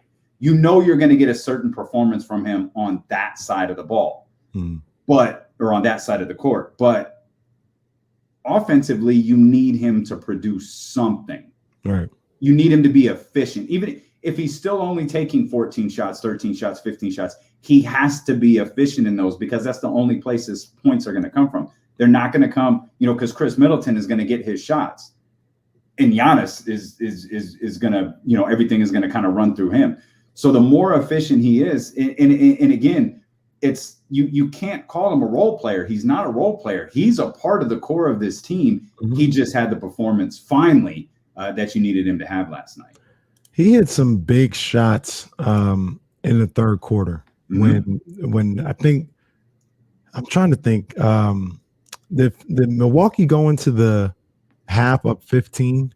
Does that sound right? Yeah, I think they were up 15. They got up by as many as 25, if I remember. Mm-hmm. But if you're talking about the third quarter, I can remember a specific, like he hit a step back three somewhere in there. There was an offensive rebound that I think it was Brooke got and found Drew Holiday for a three. Like he had a sequence of, there was a stretch of maybe 4 or 5 possessions, and he scored on like 3 or 4 of those possessions, and 2 of them were threes. Yeah, and I was saying it was big because they were up 15, I think, at the half.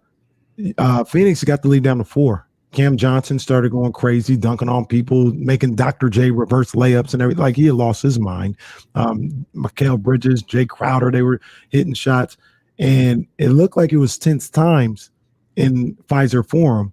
Mm-hmm. And Drew Holiday hit some big threes, man. He hit some big threes. I think in that third quarter alone, here it is. He had 12 points, 4 or 5 from beyond the arc, and in the third quarter, and he hit some big threes that kind of helped them stem the tide, hold off Phoenix, and then they were able to pull away late in the third, early in the fourth.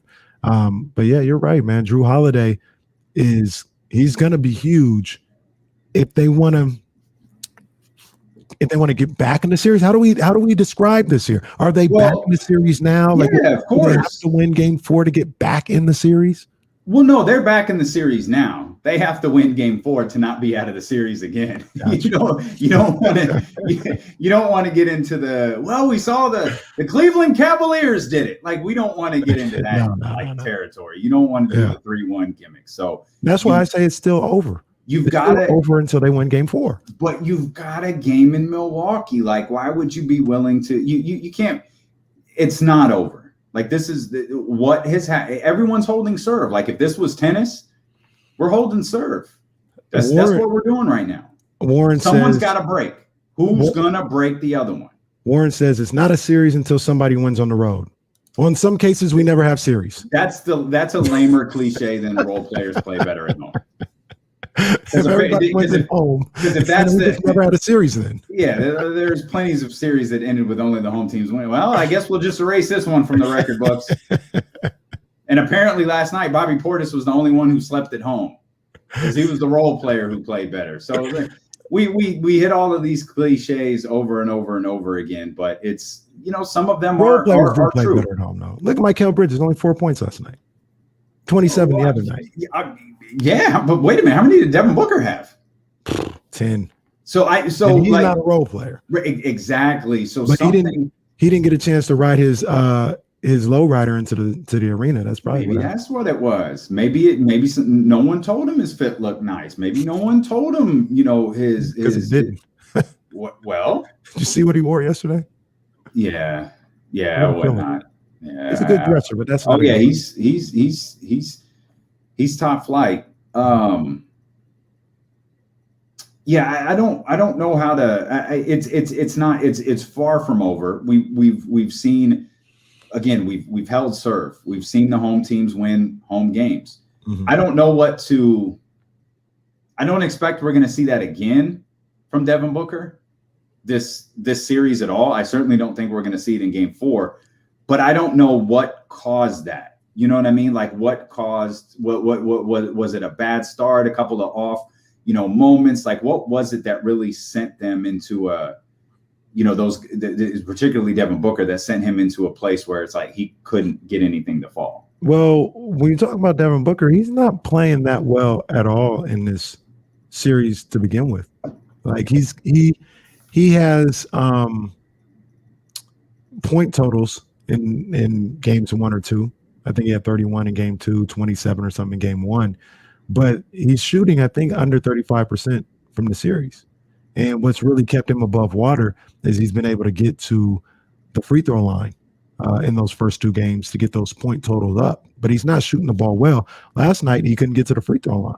So he continued to not shoot the ball well. Mm-hmm. And he wasn't getting bailed out with foul. I shouldn't say that like they're bad calls, but I'm just saying he couldn't get to the line to get those point totals up. Monty might like a word with you to talk about, what was a bad call, what was a good call. And I love when he, Now, I'm not going to complain publicly, but we had one guy shooting, what was it, 17 free throws, and our whole team shot. Yeah, because you're trying to foul him every time.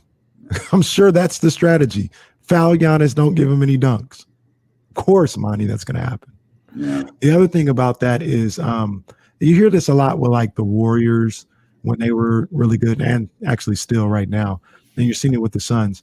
They're always like, oh, well, this team is shooting X amount of free throws and we're only shooting this. Well, you're a jump shooting team. Mm-hmm. You take a bunch of threes. Like, no, you're not going to get the same amount of foul calls as, especially Milwaukee, who after a while, it was like, all right, let's punish them inside. They're trying to get to the bucket, especially when Ayton got in foul trouble. They're trying to get to the bucket. They're trying to finish inside. So, yeah, that's going to lend themselves to getting more contact and more foul shot opportunities. Yeah. He just wanted to point it out. That's all. Just a quick little mention in the post-game press conference. Hey, just we got to, and he puts the onus on his team. We got to correct that. I'm bringing it up at the press conference for a reason, but we've got to correct that. Well, they didn't have a chance to begin with anyway. Why? Scott Foster was in the building. Oh, the Scott. So we know the cliches about role players playing better. We home series never starting until a road team wins. What's the Scott Foster scenario here? Like, how do we work Scott Foster into this? Oh, if Chris Paul is playing and Scott Foster is refereeing, they're not going to win. No, simple as that. Science. Chris Paul, I think. So let me see this. Yeah. So I think this is updated now. Chris Paul teams are now 1-13 in the last 14 playoff games officiated by Scott Foster. The one win, Chris Paul didn't play. Oh, dear. Oh, no. Oh, no. The crazy thing about it, I was shout out to our girl Sarah Hodges. I was on Sports Sunday last night, and she asked me about the Scott Foster thing. And I said, I don't think Scott Foster is the reason why they lose these games. Like, he's not conspiring to make sure they lose. It's not a Donaghy situation. But the interesting thing and the scary thing is I feel that Chris Paul 100% believes that's the case. He believes that when Scott Foster's there, our chances of winning they plummet. Mm-hmm. And that's problematic because he can't be thinking that way. Right. Like, you can't think, oh, Scott Foster's here. Well, there goes our chance of winning. Mm-hmm. Like, and I believe he feels that way. Now, I don't think he looks at it like, we're going to lose. Like, he's like, well, we're just going to see what happens. But it's already that mentality of, oh, Scott Foster's here. It's going to be a long night. Mm-hmm. We're not going to get any calls. You got to stop that. Yeah. Yeah. It's almost like and I mean, that's the Chris Paul side of it. Mm-hmm. Is there a Scott Foster side of it? Like, meaning, is it possible? Like, does Scott Foster have like an implicit bias? Like, he knows the scenario is out there. He tries to, right down the middle. He tries everything to be right down the middle, but he knows that it's out there. He knows that people are watching him a little bit closer. If anything, I would think, and you're right, like, he's a human being, like, he knows out there. If anything, I would think that would probably make him give the Suns more calls. Goes the other way. So, see, no, I'm not doing anything. I would think it would go the other way. Yeah. I mean, I didn't pay attention to it last night. I know people who did, and they're like, Scott wasn't really an issue last night. I think they were saying Phoenix had more of an issue with the other referees. Scott wasn't. He was inconsequential here. It's a talking point for people like me and you. Yeah, that's all it is. It's a talking point. But that was, even though I felt like let's see what happens when these guys get home. That was the type of performance that you needed, though. If you're a Bucks fan, or you're working with the BetQL network and BetQL here to get something out there, that's the type of performance you wanted. Like, you wanted a big. You didn't want them to squeak by. Like, I remember, was it Brooklyn? When they were down 2-1 against Brooklyn, and I think they won game 3, or they were down 2-0, to Brooklyn, And I think they won game 3 like 85-81. Yeah, Drew Holiday hit a game go-ahead bucket with like 9 seconds to go. And I remember thinking, okay, they won game 3, but it wasn't. It's delaying the inevitable. That's what it felt like. Right. And obviously that's very much not what happened, as Milwaukee is still playing. But I think there is something, and again, what Milwaukee did last series flies in the face of that. Mm-hmm. But there is something to be said, I think, for coming out and winning the way that they did. Yeah, absolutely. We got my man Patrick in the chat. Shout out to Patrick. He says, can he pick the Nets to win the title? He's flopping like Skip. Well, Patrick, you're right. I'm picking the Nets to win the finals right now. I'm going to stay with the courage of my convictions. But that's cap-ish. You picked the Nets to win the finals at the beginning of the season. Mm-hmm. But when we got to the playoffs, we had a discussion about the winner of that series. Before that series was even set, we felt like that's where we were going, Milwaukee and Brooklyn. And we had a discussion, not just with you and I, we had a discussion with other people that the winner of the Milwaukee-Brooklyn series was going to wind up winning the championship. Mm-hmm.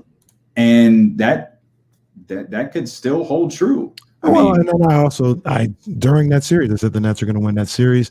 I said they're going to win it. I said it all throughout the playoffs. Mm-hmm. I just found that amusing because the Suns and the Bucks are playing in the finals, but you know how the rules go. I still have to stay with my pick of the Nets winning the finals. So correct. You guys heard it here first. The Nets will come back and win this series and win the NBA championship. Spectacular. I got to stay with the Nets pick. Hey, so speaking of the Nets, can I segue us here a little bit? Absolutely. I mean, I don't know. We can hold off till. I'm just curious since you brought up Brooklyn. Mm-hmm. Are they just running it back? Like, I mean, and they have every reason to. But do you think this is a long-term thing with Brooklyn?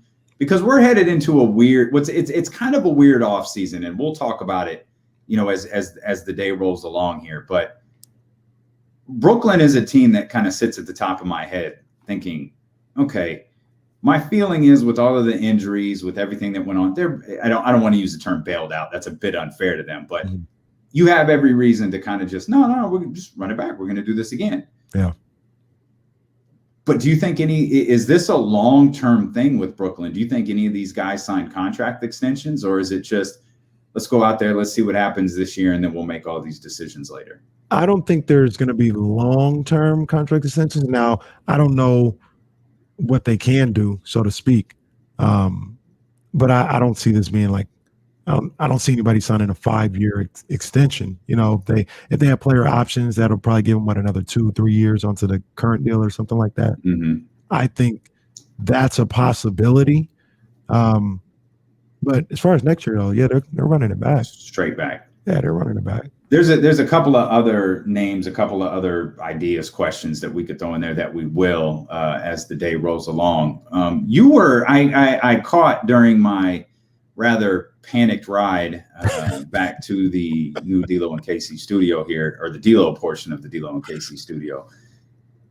Were you talking about most painful moments as a sports fan? Yes, we talked soccer for quite a while. Here. I'm sad I missed it. Yeah, for quite a while. That was pretty wild, though. Like you watched the game? That's not my bad. No, I don't have television. As a matter of fact, up until I think about 10 minutes ago, I didn't even have air conditioning. But again, it's been that kind of weekend for your boy. But I just noticed a brisk change here in my room, so I think the air has been corrected. Let's go. I think I could just be calming down a little bit. So no, I didn't see it. I got caught up on it because the first time I started watching TV on my phone, thanks to the Hulu, I watched the game on my phone, and then I went into SVP afterwards, and that's how I got caught up thinking, yo, this is wild. Rarely cool. Like soccer, I'm thinking SVP, we got soccer this high in the show, and I'm watching it like, oh, okay, I see why. That was big. It was on a Sunday afternoon where nothing else was really going on, and let's face it, Damian. I mean, that regardless of what we like or whatever, I mean, soccer's huge across the world. So Jesse was breaking it down to me. Basically, Euro 2020 is probably the second thing behind the World Cup as far as like championship. You got a team like England in it. So I was tapped in. I was definitely watching it. And I saw on Twitter, the thing that really got me going was I saw on Twitter Sunday morning all these shots of, 70,000 England fans like marching down the street to Wembley Stadium trying to get in. And it was like 5-6 hours before the game. I was like, oh, this is a big deal. Like they're ready to turn up. And they got in there and they were ready to turn up and it was popping off. And that loss was it seemed to be about as devastating as you can get for an England football fan, England soccer fan. So it just had me thinking about, what devastated me in my fandom the way English soccer fans were probably devastated last night. And what did you land on? Like, what was the worst? Well, so Jesse had 3. Jesse had Brett Boone beating the Red Sox. He Sorry, had Jesse. What was the other one, Jesse? There was Mexico. What was the other one? It was Game 7 between Game 7. Yeah, Game 7 10. That was devastating. And then Mexico losing in the round of 16 in the World Cup in 2014. Mine, I thought it was going to be all Niners, but I forgot. Maybe I've tried to erase it out of my brain, and I never will. Game 6, 2002 World Series. I just knew the Giants were going to win the World Series for the first time. And at that time, it was like 40-something years, maybe even 30-something, because they didn't win for another. No, they won for like 10 years later. But regardless, that was devastating. They had a Game 7 after that. That it didn't even matter. I knew they were going to lose the World Series after they lost Game 6. And then I went 2013 NFC Championship game. Sherman tips the pass in the end zone. And Super Bowl 54 is number 1. Niners up 10 in the fourth quarter, 5 minutes to go. You had the golden child, the chosen one on the ropes, and he did what I said he was going to do. I said, oh, wait, this is what he's going to do. Just keep him in front of you. He's going to get thirsty and throw a Hail Mary down there, and then that's when you pick it off to Guitart. That's when you pick it off Jimmy Ward. He did it. He just closed his eyes and threw it as high and as far as he could. And Emmanuel Mosley misread the assignment, let Tyreek Hill open, and the floodgates happen after that. I'll never get over that, Damian. I mentioned it before, but I'll mention it again. A game like that, the Niners can win 5 more Super Bowls in the next 10 years. A game like that is like stitches. You're healed. They close up the wound. You always have the scar. Always have the scar. Never get over that. Well, that's unfortunate. Do you have any? I can't imagine you having 3. Maybe 1. That's I can't imagine you having 3. Hilarious. Because I thought of 2 pretty easily. I'll leave out the obvious. I mean, the only team I'm like a fan of, even though it's the Kings. So the one is obvious. Yeah, that didn't make my list, by the way. That didn't make your list. No, well, you pulled title games. Like this wasn't even a title game, so I get and I'm not a fan of a bunch of championship game, the same as the Western Conference Final. Well, that's true. Okay, I've got one for you. Wait, you might be surprised. Say before. Yeah, I am. Yeah, say before. I got my clock in front of me. I know what the deal is. I'm back, baby. Let's go. It's Monday. It's D'Lo and KC here on Sacramento's #1 sports station, ESPN 1320. Damian's back. I'm gonna try to make a switch so people on the stream can hear me better. I'm gonna try something. It should take like 10 seconds. Hang on. Boom, in there. I need my little massage gun right now. Switch to. I don't know. You guys hear Damian? I can't hear him. Do I have to... Nope. Hang on. Okay, how's that? Nothing.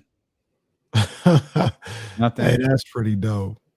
Nothing. Y'all ain't got me. Shout out, David.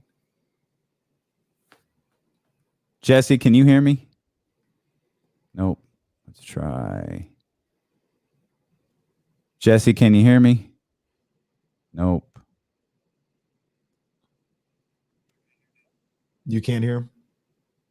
I can't hear him either. Here? No.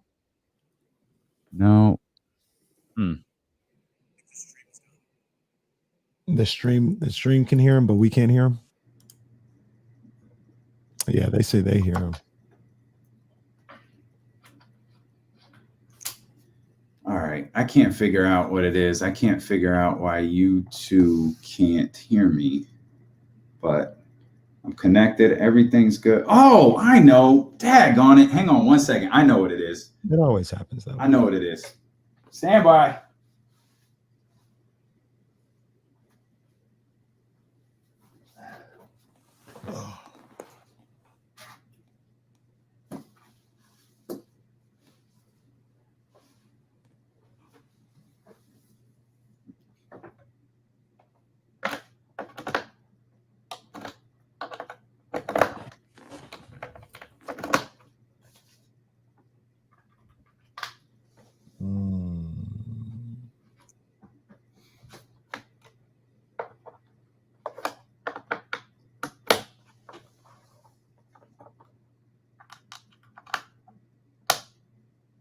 All right, take 18.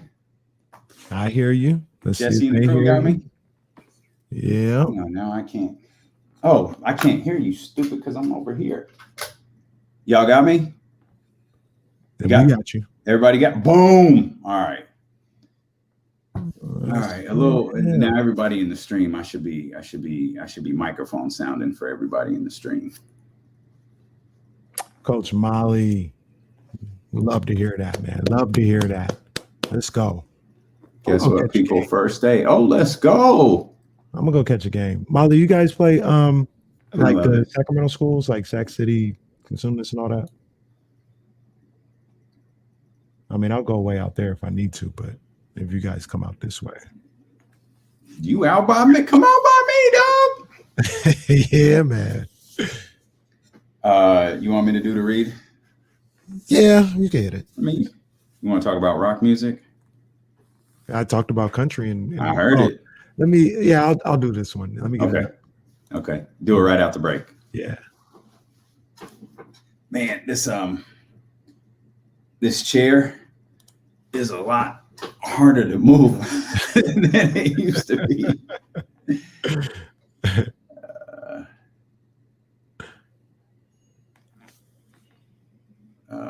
Yeah. Here we go. I see you, David.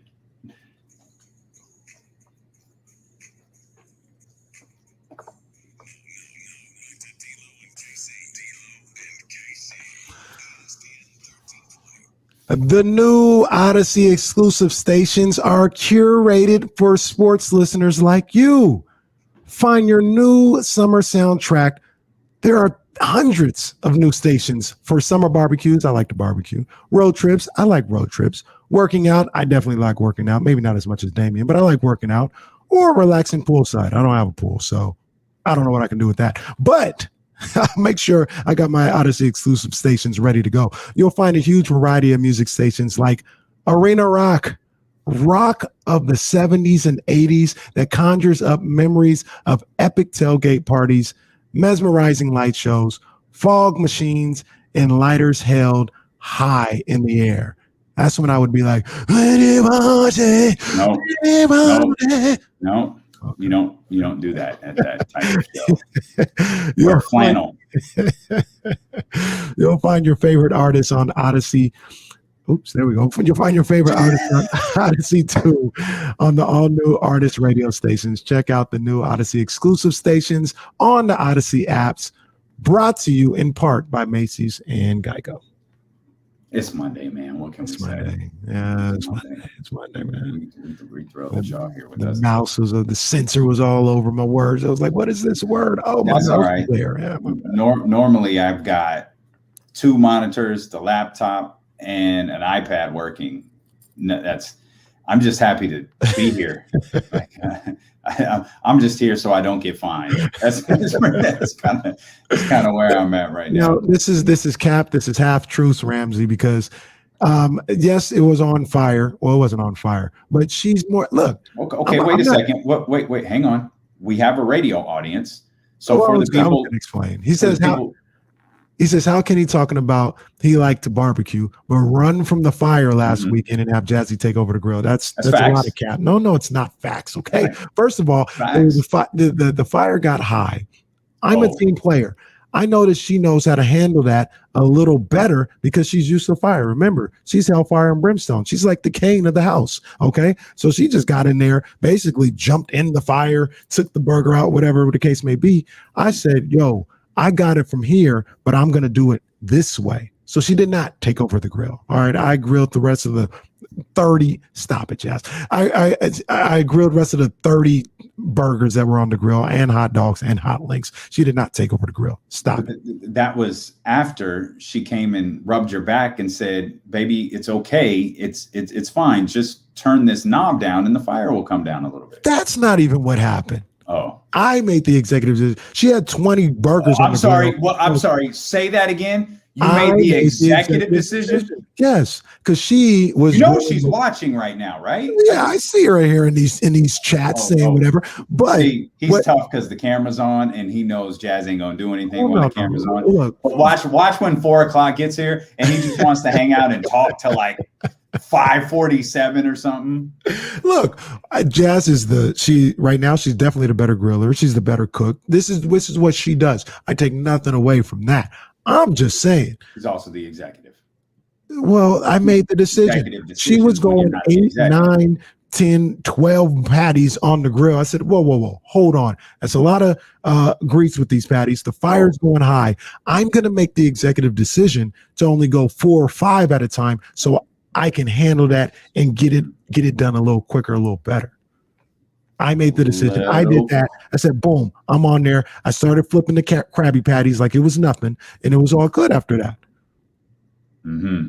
But I'm not going to lie to you. I'm a rookie to this grilling game. That threw me off a little bit. I said, whoa. Whoa, what's all this fire going to the top of the second story window?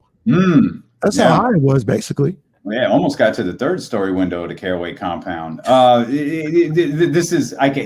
The conversation following the show when Jazz pulls Kenny aside and says, hey, tell me about that barbecue story you were telling again.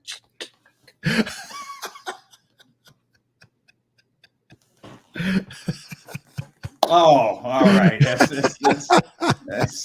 That's Casey there trying to explain this conversation. Ramsey says grilling hamburgers are on a rookie status of barbecue. I have always said I'm a rookie on the grill. I've never shied away from that. I'm not a cook. I eat. I don't cook, but I'm working on that. Here's a good distinction or a curious distinction that I'd ask the foodies out there, and I feel like I know the answer. Are cooking and grilling two different things? I'm a cook. Mm-hmm. There's no, I can cook, but I don't know that translates to the grill. That feels like a whole different world to me. I mean, I think there's people who would say they're two different things. I feel if you can cook, you can grill. I don't think they're the same. I feel like they're different. I feel like there are a lot more. Let me check that. I feel like there are many different elements involved when you're doing one or the other. Like the elements aren't the same other than when you're done, you eat. That's the only thing I think is the same. Warren says, yes, they're two different skills. Ramsey says, most definitely grilling and cooking are two different entities. Here's what I'll say about this. When you're cooking, you are seasoning, doing all this stuff while you're cooking. When you're grilling, it feels like all that is already done and all you got to do is flip it and make sure it doesn't burn. Yeah, you're a rookie. You're not seasoning. The seasoning is done before you put it on the grill. I think and maybe there's some truth to that, but there's also like a technique involved in grilling in which it's like, okay, you'll leave this on the grill for 7 hours. It's super low. And then you let the smoke get inside of it. You do that, or you put it on this setting and you cook it for 7 seconds and the flames go to the second story and then you pull it on and it's done to eat. Man, boy, oh boy, the second story, they were seeing flames. Well, they wanted a better look up there. That's fine. There's a lot of people in the Caraway compound that 4th of July weekend. I do know this. I know the Queen Bee. She can cook. and she can grill. I'm not really a cooker or a griller. Okay. I like to sit back and drink some McQueen. That's a solid way to go. I can't front, man. With all this work I've been doing over the last, I would say 3 days, but really over the last like 9, I haven't had a chance to crack a bottle, and I was particularly pleased between the decoration, the amount of McQueen and Luke Belair and Bumbu that I moved. It was quite like impressive. Where like, wow, I need to make another trip.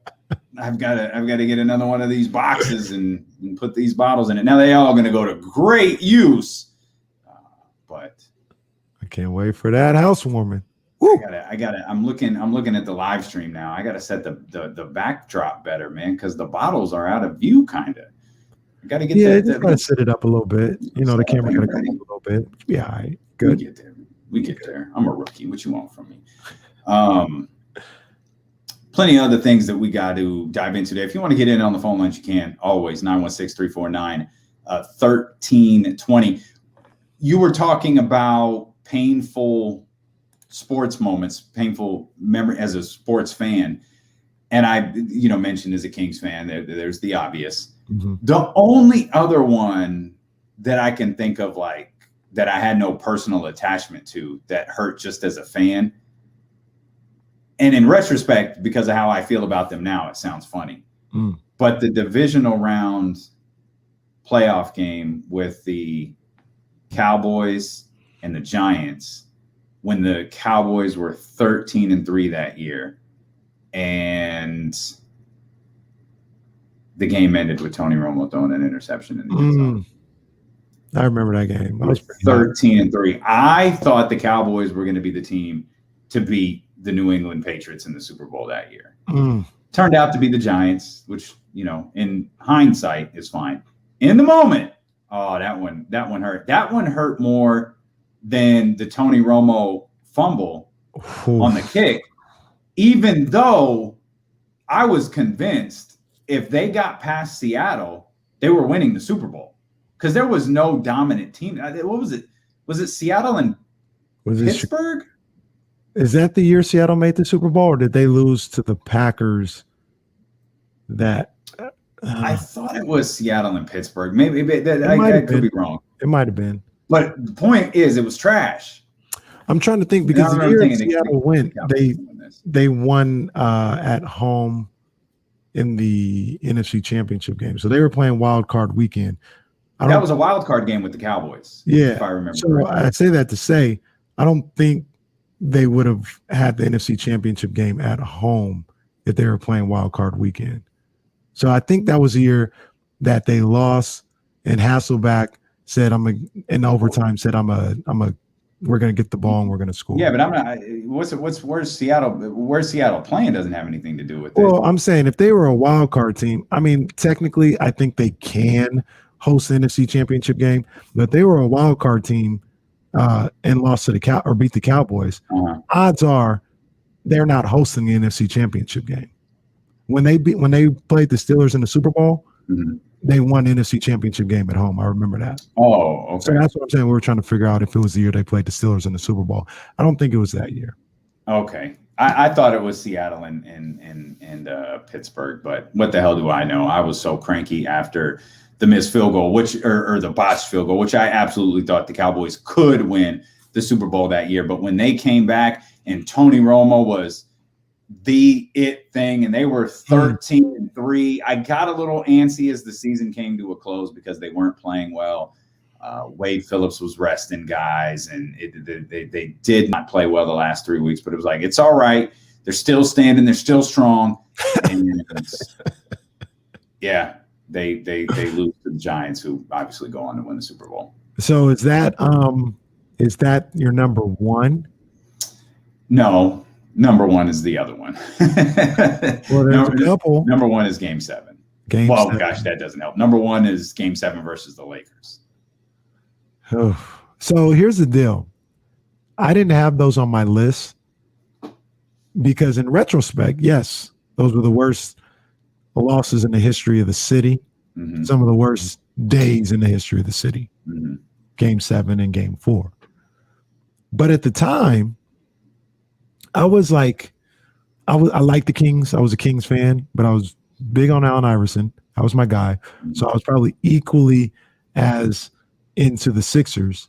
And then on top of that, especially when they lost Game 7, I was like, man, this sucks. Everybody's down. The city is just down. There's a black cloud around everybody. But this is what happens in the NBA. You go through growing pains. You lose tough games. You get those scars. They're going to come back next year. They're going to win the NBA championship. They're going to be stronger for this. There was no sense of this is as close as we'll ever get at the time. It was just part of the process. Sure. It was like, that's part of the process. Jordan against Detroit, always had to lose. And, it's just part of the process. That's what it felt like to me at the time. Little did I know. That was it. That was it. So in retrospect, yes, that's one of the most devastating losses. At the time, it wasn't for me. Jesse said the Super Bowl that year was. Let me guess. That can't be right. I think that's wrong, Jesse. I think it was the year they lost to Seattle. I think that's wrong. Was it Green Bay? Of course, Jesse just looked it up, and I'm legitimately telling him he's wrong, even though he's the one who just looked it up, and I'm trying to operate. I'm trying to guess here, man. I'm trying to think. Was it the Colts and the Bears? No, because that's what Jesse says it was, but I don't feel like that was it. It might have been.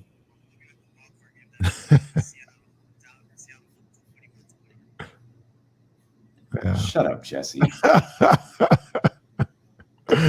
Yeah, that because the Bears beat the Saints. Did Seattle ever play Pittsburgh in a? They did. But that's what I was saying. I remember Sean Alexander. They went to the Super Bowl. Sean Alexander, by the way, if you want to trace the destruction of the running back position in the NFL, start with Sean Alexander. Talk about a fall off a cliff. That's where it all starts. Man. It starts with Sean Alexander, and the whole position and its value in the league goes to hell after that. Yeah. I remember they were at home. They won the NFC Championship game. And that's the year they played Pittsburgh. I don't remember that game at all. Yeah. It was a nondescript game, but I just remember because I didn't want them to win. I hated them. So trash Super Bowls in a row. Chicago and Indy wasn't that in the rain? Yeah, the only thing Rex about that is Devin Hester starts the game with a kickoff return and Prince. Man. Those are only two memorable. Purple Rain in the rain. Yeah.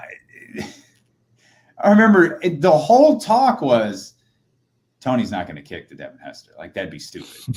Tony's too smart to kick to Devin Hester. That'd be stupid. He'll never do it. That's ridiculous. Like, it's a variable you can eliminate right away. First play of the game, Tony kicks the ball to Devin Hester. And, of course, the Colts win the Super Bowl. One of the first things Tony Dungy says after the game was, that was a really dumb idea to kick to Devin Hester. Is he a Hall of Famer? Like, is he in the Hall of Fame? Because he's got to be. Like, he is a.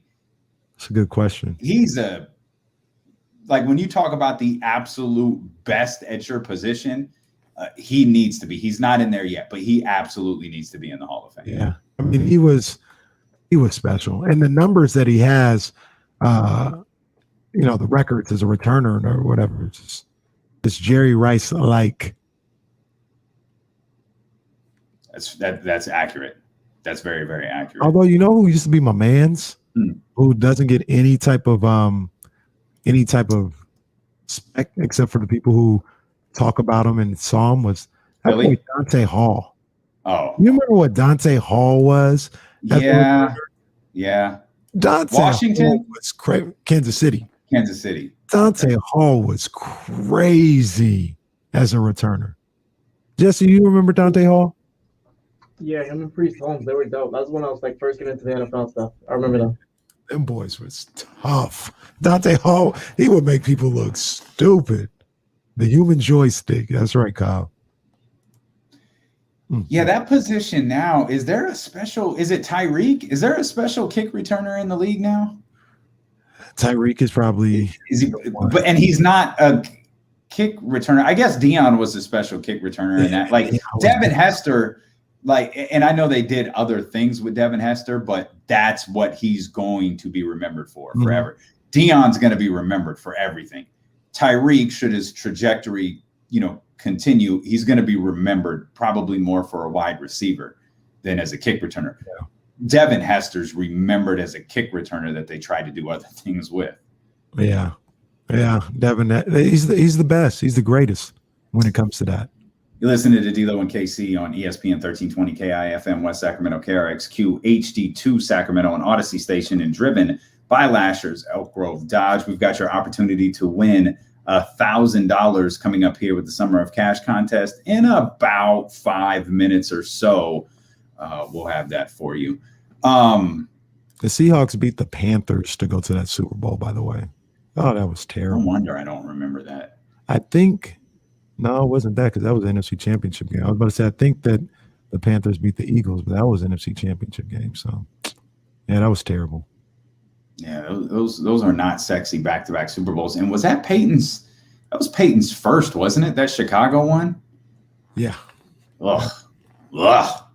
That'll put some butts in the seats. That was bad. Prince was the highlight of that show because, again, I remember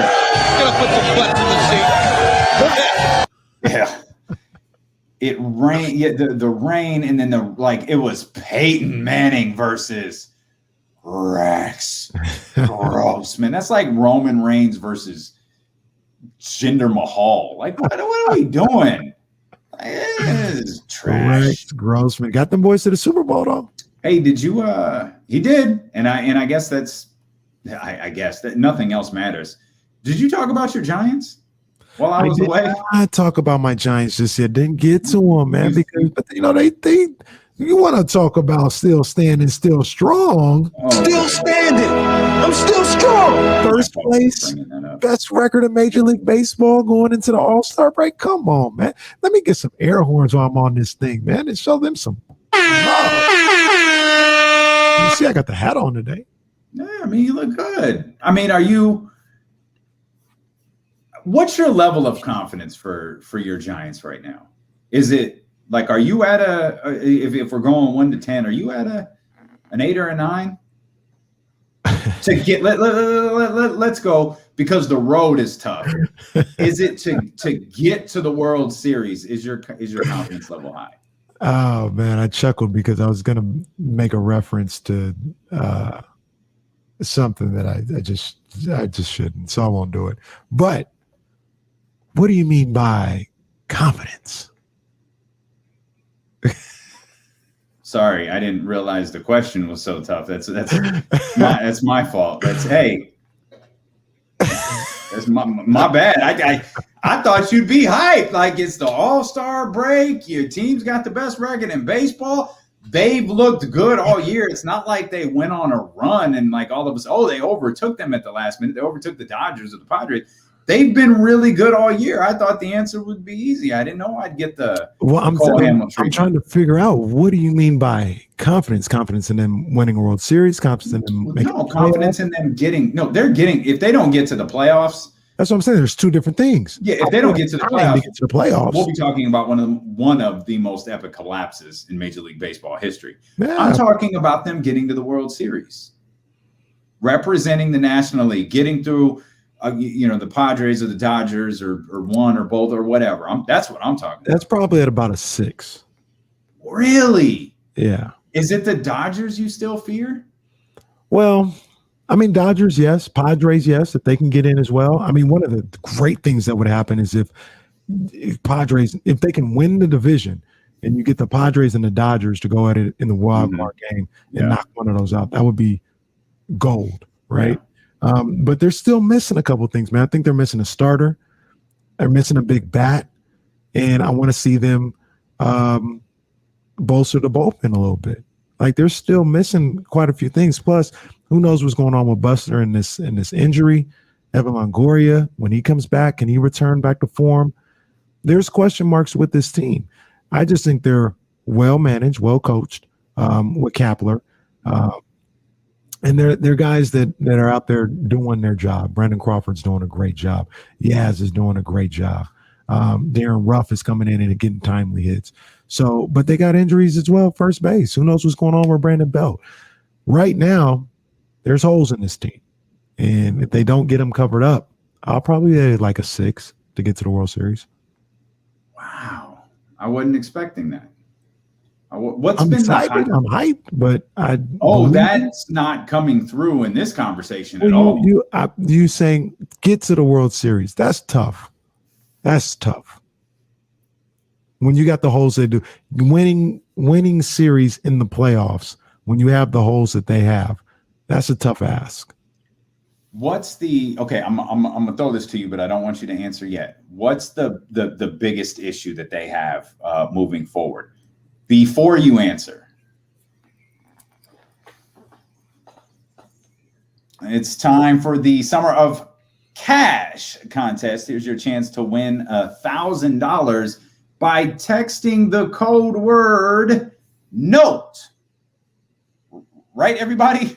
Text the code word NOTE to 72881. This is a multi-state contest. Message and data rates apply. And remember, don't text and drive.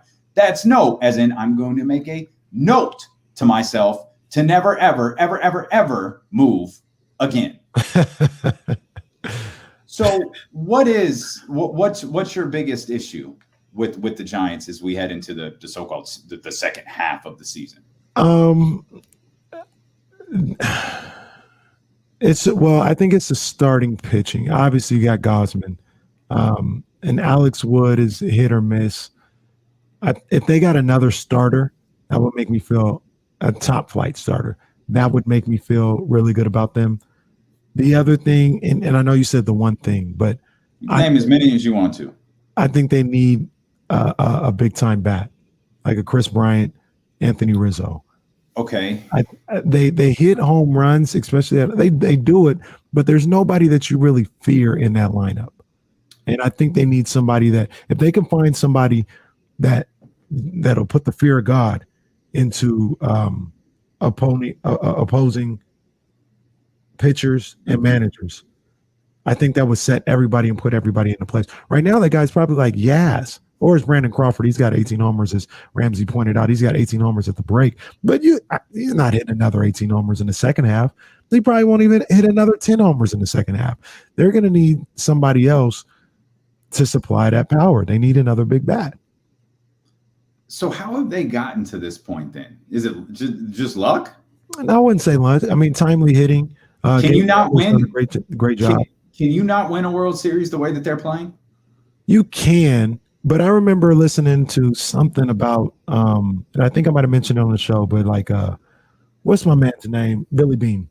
And Billy Beane talked about what his teams in Oakland always flaming out and why that was. And he said, I can sabermetrics this thing for 162. I can play the law of averages for 162.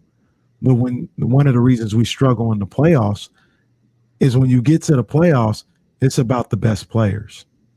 And what you do when you do your sabermetrics things, you're basing that on the fact that we don't have the best players, but we have these guys that over the long haul, their numbers will bear out, to getting victories. In a short series, in a 5-game series, 7-game series, you need the best pitcher. You need the best hitters. And that's what concerns me about this Giants team. They don't have the best of anything. They're just guys that play the game really well. But when you go up against the top flight pitchers, we saw it in that 2-game series against the Dodgers. They couldn't hit. Yeah. And that's more like playoff baseball. I'm glad you brought that up. I want to get back to that moment, the Giants and the Dodgers, real quick. And I also want to mention of something Stephen A. Smith said today. And he tweeted a dreaded clarification, which means it went really bad. So we'll jump into that. I know you mentioned some UFC stuff earlier, but we'll dive into the 13th round. If you're watching on Twitch TV, twitch.tv/ESPN1320 and youtube.com/ESPN1320. And we'll be back here with more on Sacramento's #1 sports station, ESPN 1320.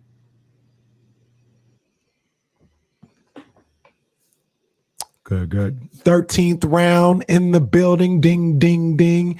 And at first I thought about what I was going to talk about. I was like, what am I going to talk about here? It wasn't much going on boxing wise this week. Like I said, Jojo Diaz taking on Javier Fortuna on Friday night. And then I got to go back and watch that on the Zone because they got this dude, this middleweight. Let me bring Jesse in real quick. Jesse, you familiar with that lightweight dude that Delaware is that he wants to have a better record than Mayweather? No, I'm not familiar with you about. Yeah, he's this Mexican guy. He looks like a beast. Like he looked like he can fight, but he was fighting on this card. I wanted to see him, so I got to go back and watch that.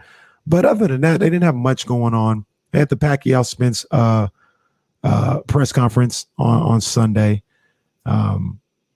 Like David's pointing out, it's Lions only week. Charlo versus Castano. That's going to be crazy.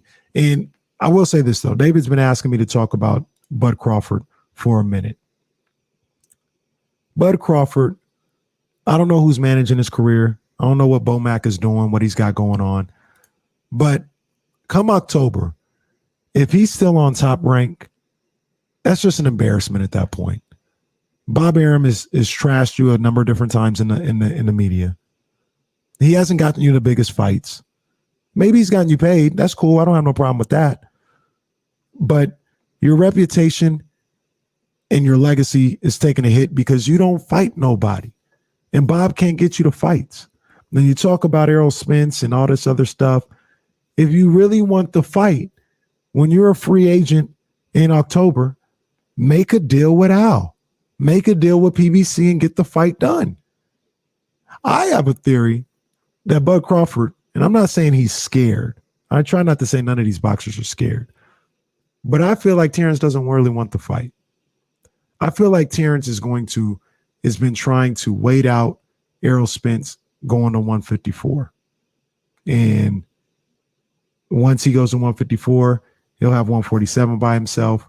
And he'll be able to not fight Errol Spence. Like I said, I don't think that he's scared, but I don't think he wants the fight as bad as he tries to make out. I'm not feeling that. So, Bud, if you're listening to the 13th round, I like you. I mean, obviously, you're one of the baddest men in the game today. I like you. But when that contract is up for your legacy, if you want to be a Hall of Famer, like we know you're a Hall of Fame talent, if you want to actually be a Hall of Famer, you got to make that move over to PBC. Like I said, don't have to be long-term. Make it a 2-fight deal just so we can get, a Sean Porter versus Bud to start it off and then Errol versus Bud to close it out. Make it happen, man. We need Bud in these big fights. And Bob Arum just ain't going to get it done.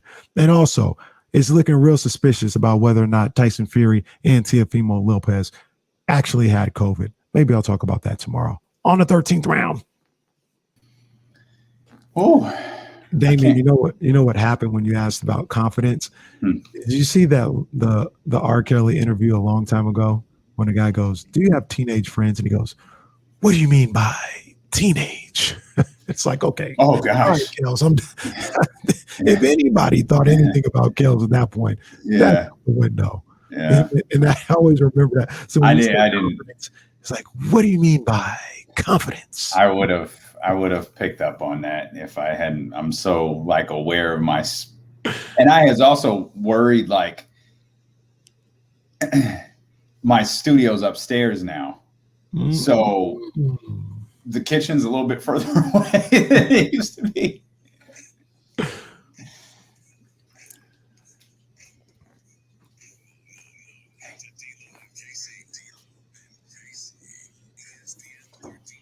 One thing you do really well, partner, is adapt, right? I don't adapt really well. I don't do well with change.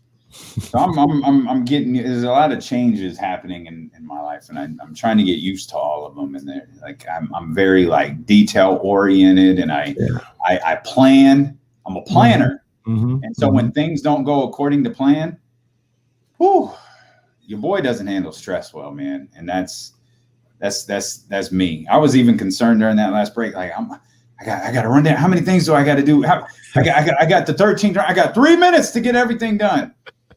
And I think I have this little outlet box that plugs into all of this different stuff. I think it broke. Like it broke during the move, or it wasn't plugged in. I don't know what. And it's like, oh man, what the hell. You're good. You're good though. We're good now. Yeah, you're here. We got it popping. 13th round has gone through. Yeah, we're good. We're good. I caught that. We were talking about the Giants there a moment ago. If you want to get in on these conversations. Yes. Well, I don't mean to interrupt you, but Terrence is dead on.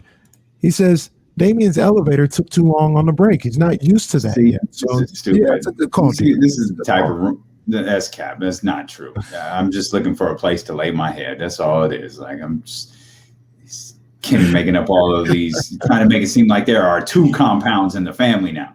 There are very much not. I don't have no compound compared to what he had. Like I said, he looking down on us. Literally, you saw the view. You saw the window. That wasn't my house. I was not at my house. And the only thing that was behind me for the people who caught the brief glimpse of D'Lo and Lincoln was like it was a big empty field. It's very nice patio furniture, but shout out to Coach Tim Kinney in Rockland, who and I should have known. He's one of the coaches over at Rockland High School. Okay, his wonderful wife Dana. Yeah, who let me I was going to do the show from their house because they're in Chicago. And you know how I should have known it wasn't going to work. He went to Notre Dame. We all know that Notre Dame. Wait a minute. He played football at Notre Dame, and Notre Dame never comes through in the clutch. Come on, I should have known. Well, that's uncalled for. What? Coach, are you hearing this? Coach, are you hearing this? Jesse, cut this up and send it to Coach. If I had been there long enough, if I could have gotten everything functioning, I would have grabbed the game ball that Coach Kinney got from Notre Dame and showed, look, this was the last time Notre Dame did anything clutch right here. And I think that was part of the reason that I should have known. I had reservations as I was driving over there. Like, yeah, go use the house. We're not going to be home till tomorrow. Don't worry about it. Get all set. It's all good. I kept thinking, yeah, Notre Dame may never come through before. Wow. See, well, I'm not a defender of Notre Dame now.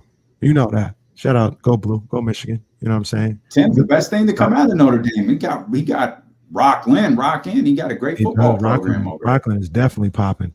Great football. But yeah, man. Real quick before we talk about what you're going to talk about, I listened to a little.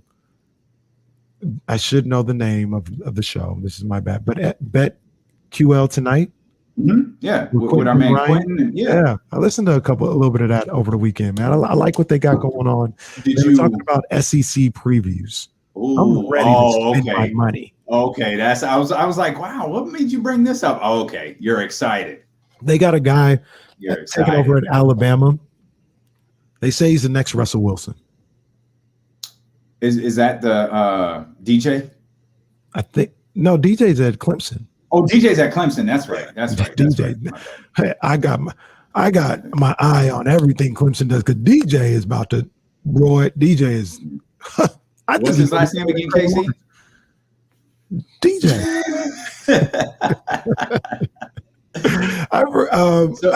I heard it over the weekend too, and I was trying to remember it.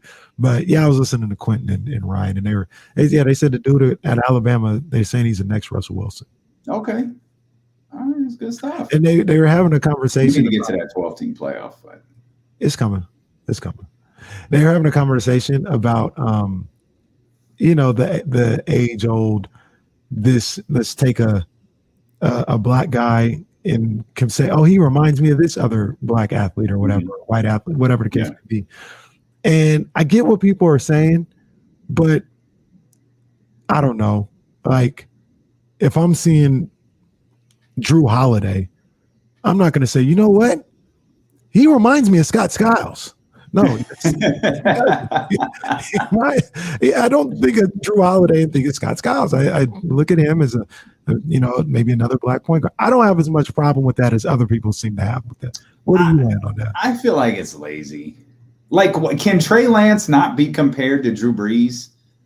or can you can He Russell doesn't remind me of Drew Brees. What I'm saying is, like, oh boy. But if there's I feel like they're like all European players are compared to other European players. Mm-hmm. Like, so the European game is so unique. There isn't a single other player in the league that reminds you of Luka Doncic other than another European player, or like Dirk Nowitzki other than another European player. Granted, both of those guys are pretty unique, especially Dirk. Yeah. But like, it feels lazy. We're coming up on the draft. We're what, 2 weeks this Thursday? Uh-huh. Wow, holy cow! Yeah. The draft coming up 2 weeks from Thursday. That's when it hits hyper overdrive. It's not that it like offends me. It doesn't offend me. It just feels lazy. I get it, but I don't know. I think maybe this is a little too literal for me. But Trey Lance doesn't remind me of Drew Brees. No, I wasn't trying to make the comparison. No, I'm not saying you, but I'm just saying you'll see that, right? You'll see, oh, he reminds me of Patrick Mahomes. Mm-hmm. Well, kind of because he reminds me of Patrick Mahomes. Like, that's fine. I see him. I don't know, Bargnani. Remember him from Toronto? Like, he didn't remind me of Carmelo Anthony. Mm-hmm. He probably reminded me of Dirk. Mm-hmm. That's all it is. Did you remember the one draft when Jalen Rose was like actively trying to find people completely like a black guy and a white guy to compare it? It got ridiculous. Oh, it did. it was like, Jalen, look, you made your point. Stop it. Because now you're just saying stuff that doesn't make sense. Giannis Antetokounmpo is this kid out of Greece. He reminds us of Steve Nash. Like, what? He kind of reminds me of John Koncak. Like, what are you doing? Like, Jalen, stop it, man. Stop it. Yeah. Real quick, because I see Leezy's in here. He's talking about every college black quarterback is compared to Michael Vick. Every one that runs is compared to Michael Vick. That reminds me of Lamar Jackson. Yeah. And did you see the clip of Lamar Jackson at the park this weekend? Mm-hmm. If it happened this weekend and it wasn't. Oh, yeah, that's right. I forgot. But Lamar Jackson was at, I don't know, I'm just going to assume it's like a Florida park, like like your neighborhood basketball court. You know what I'm saying? Like where everybody comes. And he was there. It looks like, I'm sure he might have had some security, but no security. Was out there playing football with the kids out there. And that, like, he had numerous clips of him throwing football, playing defensive back, playing wide receiver, and was just out there playing with him, like being one of the guys. That is why people look at him as like the Allen Iverson of NFL. Man of the people. He is a man of the people. He is the people's champ, to take away from our guy, The Rock. Is which we never do. We never take anything away from The Rock. Is Allen Iverson your favorite athlete ever? At one time he was. I don't think he is anymore. I mean, it's Mike. Michael Jordan's my favorite. Oh, is it? Okay. Because I feel like you talk about Allen Iverson with a different passion than you do Michael or anyone else. From 90, because it was before he got drafted. So from like 94 to probably 2004, everything I did was Allen Iverson. Is it just basketball, or is it the cultural aspect? The cultural aspects too. Yeah, absolutely. He was cool, man. He was cool. Like AI was cool. He was himself, unapologetically. There's still a certain reverence. Like when I see AI at a game or something like that, it's like, oh, that's my guy. That's my boy. Like I don't feel that way about Mike. Like when I see Michael Jordan at a game or something like that, I'm like, look at Mike. That's a bad pair of jeans on. Yeah. Right. I don't do that. That's just my favorite. That's my guy. But when I see, there's this level of nostalgia that comes up when I see Allen Iverson. That was everything I did for 10 years was to be like Allen Iverson. Jesse, who's your favorite athlete of all time? It's between Paul Pierce and Ricky Williams, I guess. Paul Pierce. Stop that. I don't like that tone in my voice. First ballot Hall of Famer, Paul Pierce. That's right. Put some respect on his name, please. First ballot. Ricky Williams that's a unique one. I like Ricky Williams just because he's a unique guy, and I like guys that kind of have a different vibe to him. Ricky always had that. Ricky Williams, he was like, it was funny. It was I used to train this kid and his parents were like really cool, and they went to Texas while Ricky Williams was there, and it was like the wife would talk about how much she loved Ricky Williams, and the husband was like, yeah, she loves Ricky Williams, like that's her guy, and she's like, no, I'm telling you, like I love her. It got to the point where it's uncomfortable. It was like, okay, honey, stop it. But it got me thinking about, and then if you've ever been to Austin and been in that city, and then especially downtown, Dirty Six, that facility, that facility is the house that Ricky Williams built. I can't imagine being in Texas when Ricky Williams was there. Oh, I can't either. Austin, you've been to Austin? Yeah. Austin's really cool. It's different. College towns, even in, hopefully you'll know what everyone will know it, but even in the South, they're pretty dope. Like Knoxville, like as a college town was cool. Right. Some like South Carolina. I went to I can't remember Columbia. The city. That's a great, and granted, I've been lucky enough to be with some, pretty cool people in the process who, it's probably a little bit different if I was there by myself, but to experience like even you often, when you think about college football games and you think about Bama, you think about the big house, you think about the horseshoe, stuff like that. South Carolina's got a hell of a presentation for their football games, which is dope.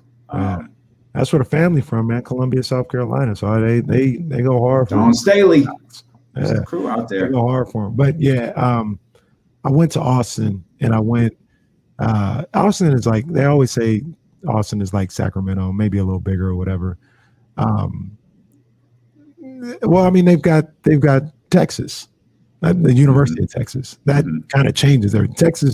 University of Texas is probably bigger than the Sacramento Kings, right? So that kind of changed. Ain't no probably about that. Right. There are some high schools that are bigger than the Sacramento Kings in Texas. Yeah, absolutely. So I went downtown, and they have this, it's like an old Sac type of area. It's on 6th Street. They call it Dirty Six. And I went there on it was probably this time of year, in the summer, middle of July, end of July. Nothing was going on. I had a great time. Like the bar hopping, all this other stuff. I got a blast. And I just sat there and I was like, can you imagine a Texas football Saturday out here on 6th Street? And then take it a step further. Imagine the Vince Young Texas Longhorns. Oh, man. The Ricky Williams Texas. I mean, it was that is insane to even think about.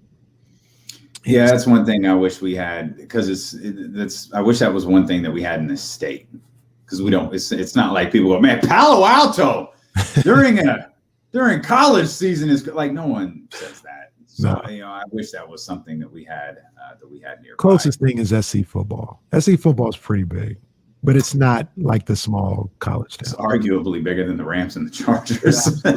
So I was surprised by that when I went down there. SC football is pretty big. They just don't have heritage. They just don't have like this.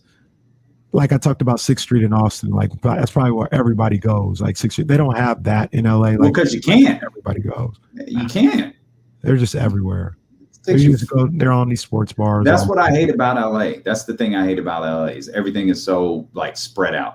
Like in New York, it's Manhattan, there's Times Square, there's Brooklyn, there's all this stuff, but it's relatively close to each other. You know this, like Sunset, Hollywood, all of the different areas. They're like completely different areas of Los Angeles. Like the Staples Center, LA Live, that's downtown LA.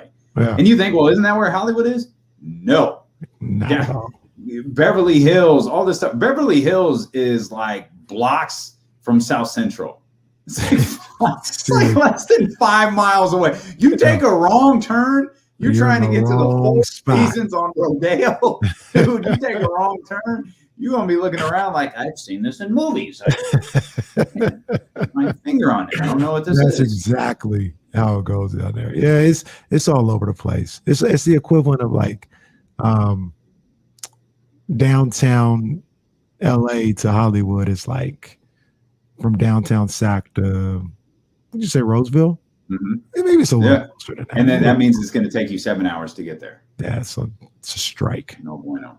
No good. Speaking of one of the first weekends I was out there was BET weekend, and it was the same weekend Michael Jackson passed away. And I thought, I'm gonna go to Hollywood and see what's going on. I didn't make it. Like the traffic was out of this world. Did you go to the ranch while you were down there? Never been to the ranch. Probably good. It's probably good. I've heard things. It's probably good that you've never been to the ranch. Who owns it now? Oh, isn't it like a sports guy? I'm not sure. Someone did. I do remember. No, I don't think it's Bomber. I think it's a sports owner though. Now I'm curious. Could someone look that up? Did James Dolan buy it? Because that's the first name that came to my head.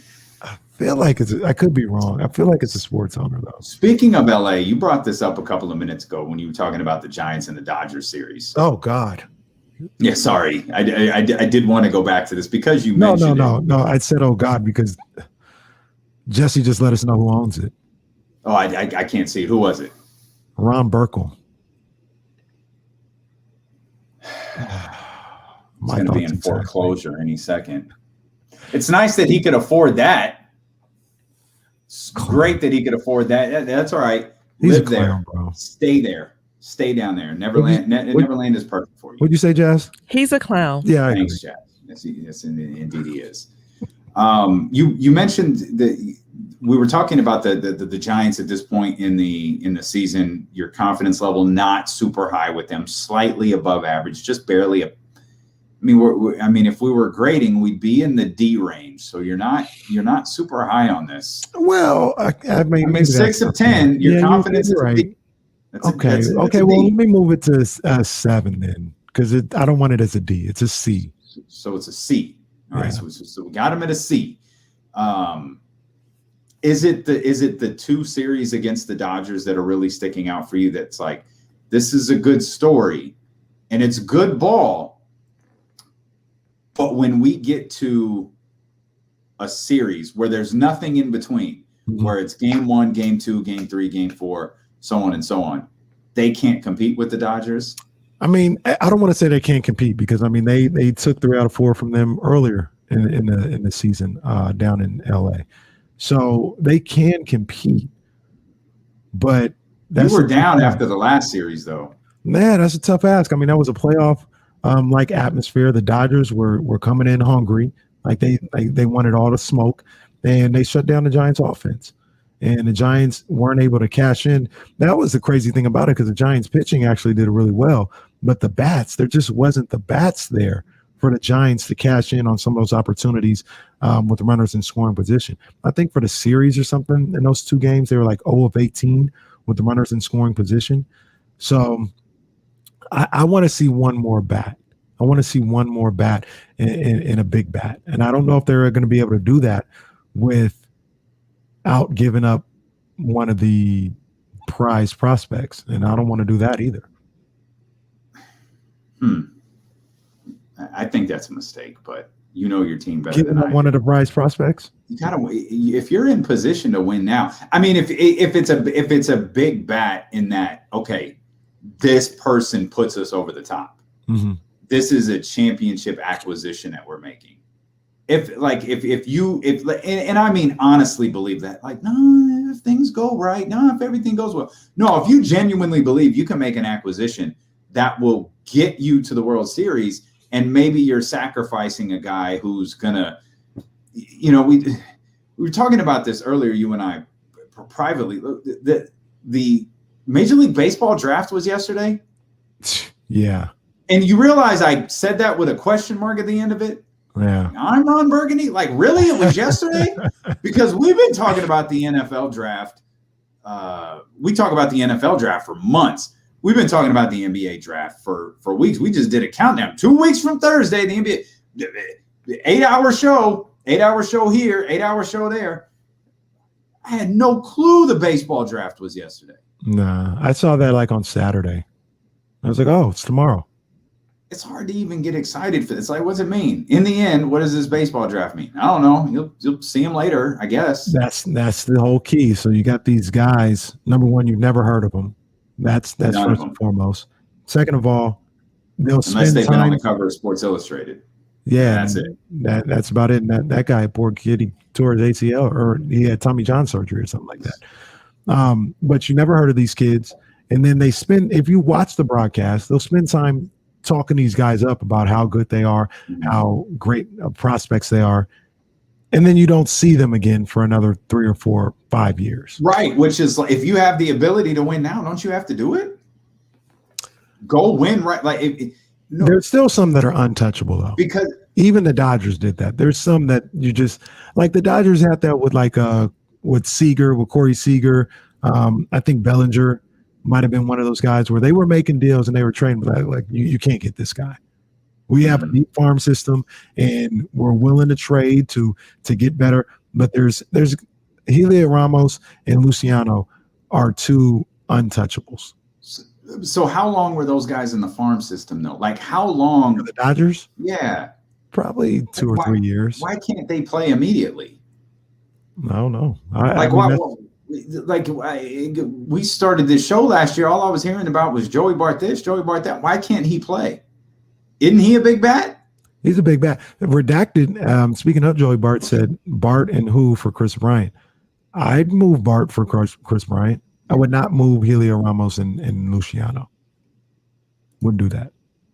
But Joey Bart, yeah. Because they just draft. The other thing about it is they just drafted another catcher. I think last draft they drafted another catcher, so that makes Bart expendable. Do you think they make a move? I think they do. I don't think it's going to be a big one. I don't think I don't think that they are going to part ways with Ramos and Luciano. As I look on MLB.com and they have their prospect rankings, Luciano, who is, I've seen some stuff from Luciano. Boy, oh boy, it sounds different. It sounds different when he hits the ball. He's the number one prospect. You don't move on from Luciano. Joey Bart's number 2. I would move on from Joey Bart. Helio Ramos is number 3. That's the other guy I said I wouldn't move on for him. Hunter Bishop is number 4. To get somebody like a Chris Bryant or a Rizzo, you probably got to get part ways with one of the 4. And Joey Bart is the one that I would move on from if I had to. Okay. Yeah. Luciano, I ain't touching him though. I ain't touching Luciano. And ironically, he's 2 years away. His estimated time is 2 years away. But I think he's 19 right now. Really? Yeah, he's 19 years old. Oh, okay. But that boy is stud. Yeah. So why do you have to wait? I don't know. I mean, one of the things, you look at somebody like a Luciano, he's 19 years old. I would think, Garrett Cole or Jacob deGrom would chew up an 18-year-old. Jacob deGrom would give a 19-year-old something that he'd never seen in his life with some of the movement and the heat on his pitches. Mm-hmm. And you face these guys enough, I guess maybe they're worried about, messing up the confidence of these guys, stunting the growth of some of these young guys. Mm. But, Helio Ramos, he's 21 years old. They, some of his ETAs are right now. But then you got guys like Hunter Bishop, who, like I said, is number 4. He's 23. They're talking about his ETA into Major League Baseball is like 2023. He's 23 years old. What do we have to wait another 2 years for? I want to bring your attention to something Stephen A. said and Stephen A. later clarified. Oh my! But it's the root of it is interesting. I understand why people reacted the way they did, but the root of what he was saying is interesting. Though I don't think he properly drove home his point when talking about Shohei Ohtani. So we've got that coming up for you. We've got another opportunity for you to win $1,000 with the Summer of Cash contest, and we'll get back into the NBA Finals as well as D'Lo and Casey continue on Sacramento's #1 sports station, ESPN 1320. He's back. Yeah, man. Did y'all see that Mr. Wonderful passed away? Man, Mr. Wonderful, 71 years old. He's a little older than I thought. So, yeah, I was going to pull up some notes here for the house show, and the first thing I see is Mr. Wonderful passed away. Man, he was a part of. I remember, like, I mean, I know, I remember some great stuff from Mr. Wonderful when I was younger. Remember the cage match? Did y'all see the cage match where this was back, when Saturday night's main event used to be recorded, so it wasn't that difficult to do. And they were climbing down Hulk Hogan and Mr. Wonderful were climbing down the cage at the same time, and they jumped off, and it looks like their feet hit at the exact same time, and then they restart the match. And man, I thought that was such a great finish. Of course, I was like, man, I must have been like 6 or 7 when that match happened. And what's the other? I remember when Mr. Wonderful turned on Hogan and set that whole thing up, and he's like picking him up, and he's raising his hand, and then he hits him with the clothesline. There's a great story out there too about Bryce, for real, it's the blue cage days. Jesse, are you familiar with Mr. Wonderful? I know his name, but I don't really I've never really seen any of his matches though. Yeah, that's kind of before your time. I figured that he there's probably some stuff on the network worth digging up, but there's a great story out there about how he was an agent for WCW, and they were gathering people to do like pre-tapes, like promos, and he had to go get Vader and said, Leon, you're up. But, Vader's name was Leon White, which that's one of those Taylor Jenkins names. It does not match Vader at all. But his name was, Leon, you're up. So I'm not ready. Leon, you're needed for pre-tapes. I ain't going to do it. And they get into this like shouting match. And apparently for reasons that I've never quite understood, I don't know, like Paul Orndorff, I don't know if he was, what exactly, but he was like barefoot. He was just kind of running around doing some things. Again, I don't quite understand why he was barefoot. But him and Vader get into a fight. Now, keep in mind that Paul Orndorff, by this time, he's got back issues. He's got neck issues. He's probably, let's see, if he's 71, he's comfortably mid-40s, late, probably close to 50. And he beats Vader's ass right there in the locker room. And it's like, but that's what I'd always heard about him, man, is he was a badass. Who beat up Vader? Mr. Wonderful. Paul Orndorff. Yeah, Mr. Wonderful passed away. Oh man, no, I didn't know that. Yeah, he passed away today. Oh, jeez.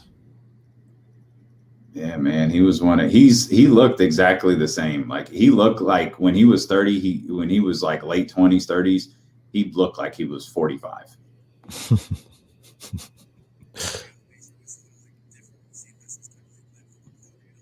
Yeah, no, for real. Yeah. And it's like, him being 71, it's almost like, whew, okay, it's not that bad. Like Piper died at 60.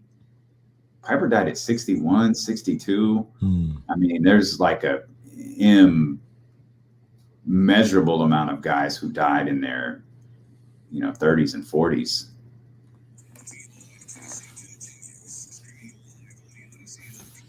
Yes, indeed. Your opportunity to win $1,000 coming up in about 23 minutes or so. If you want to get in on the phone line, we'd love to hear from you. 916-349-1320. Having a conversation about baseball before we get back into basketball. And there's some other basketball notes that I want to talk about, including an interesting article, Casey, that I read from Barbie Marks over on ESPN+. Shohei Ohtani, by the way, I told you this, I hate that Shohei Ohtani is in the home run derby. Absolutely hate it. I don't like it. I think it's a terrible idea. And if anything goes south after this, you can 100% blame it on the home run derby. And before we get to that, make sure you download the Odyssey app. Discover hundreds of new music, exclusive music stations available now for sports and music fans, by sports and music fans. You can check out Troy Hughes Stadium anthems, get amped up for the big game with the best tracks from rock and more. The new Odyssey exclusive stations on the Odyssey app. Shohei Ohtani needs to be exclusive. He needs to be like Brock Lesnar. You don't watch Brock Lesnar on a Monday Night Raw. You watch Brock Lesnar at a pay-per-view. Shohei Ohtani, he's not out there to parade around at the home run derby. You need to save him for, if you're the Angels, he needs to be out there for games, because he's the only thing that could possibly get you a victory right now. And to have him even potentially be at risk for a freaking home run derby, it's gotten a little bit better in the way that they structure the home run derby, but I still don't like it. I overall just strongly dislike the home run derby, and I really dislike the fact that he's out there swinging away at pitches. I'm on the complete opposite side. I like the home run derby. I like the home run derby. I think this clock has just added a whole different dynamic. I love the clock. It's better. I love the clock. That adds a whole element of strategy, of drama. I loved it. I remember they first introduced it. Who was that? That was what's my man's name? Frazier. He used to play for the why am I drawing a blank on his first name? But he used to play for the Reds and he played for the Yankees. I don't know where he's at now, but Todd Frazier, and they had this the clock when he was the home guy in Cincinnati. It was phenomenal. It was some great stuff. So I love the clock. I think Ohtani will be fine. Ohtani seems like the kind of guy that it's not going to faze him. His swing is so natural and so mastered and so perfected that I don't think he's ever trying to hit home runs. He's just putting a swing on the ball and it's taking off. He's the best thing in baseball. Fernando Tatis is my guy. I love Fernando Tatis and everything that he brings to the game. But, we had a conversation one day about must-see TV. Shohei Ohtani is must-see TV. You can stop what you're doing. I don't know why we do this in basketball, but we don't do it in baseball. It's just that it's culturally different, I guess. Mm-hmm. But I'll do it. Get Shohei Ohtani off of the Angels. Get him somewhere where I can watch this dude play in October. Get him somewhere where I can watch him pitch and hit in a meaningful game. Get him out of that organization and get him someplace competent where he can show off his skills on a major level. Well, I'll tell you this. You want to talk about prospects I give up. I give them all up for Shohei Ohtani. Every single one. All of them. You can have all the Giants. We just want Shohei Ohtani back. Yeah. He's must-see TV. And, with the home run derby tonight and, the All-Star game tomorrow, which you can hear on ESPN 1320, by the way. Stephen A. Smith was talking about the faces of baseball.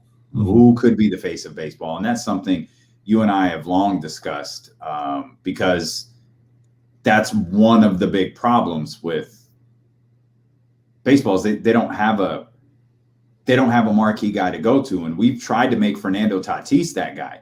We've said, perhaps Shohei Ohtani is that guy. Mm-hmm. And Stephen A. said on First Take today that Shohei Ohtani can't be the face of baseball because he can't speak English. Mm. And he has gotten a very high level of heat for that and understandable. And by the way, a golden rule, we've said this before, a golden rule is if you have to issue a clarification, something went horribly, horribly wrong in your original delivery. If you have to, shortly after your show, let me clarify. Uh-oh. Carl Lewis. That's never good if you drop the Carl Lewis on him. And I'm not going to defend Stephen A. for what he said, but First Take, their producers and their pre-show meeting certainly set this whole segment up to fail because the segment is entitled, "Is it good for Major League Baseball that Shohei Ohtani is their number one attraction?" Well, let me ask you a question. Why the hell would he not be? He literally does everything. Why would he not be? Why would Shohei Ohtani being the number one attraction for Major League Baseball not be a good thing? Well, I don't. Before I get into that, can I play Stephen A. Smith? 100%. Hear what he? I'm glad you said it. I wanted to do it and realized my system isn't configured for that. So yes, please do. I got you. Here's Stephen A. Smith on First Take this morning. But when you talk about an audience gravitating to the tube or to the ballpark to actually watch you, okay, I don't think it helps that the number one face is a dude that needs an interpreter so you can understand what the hell he's saying in this country. And that's what I'm trying to say. You know. All right, so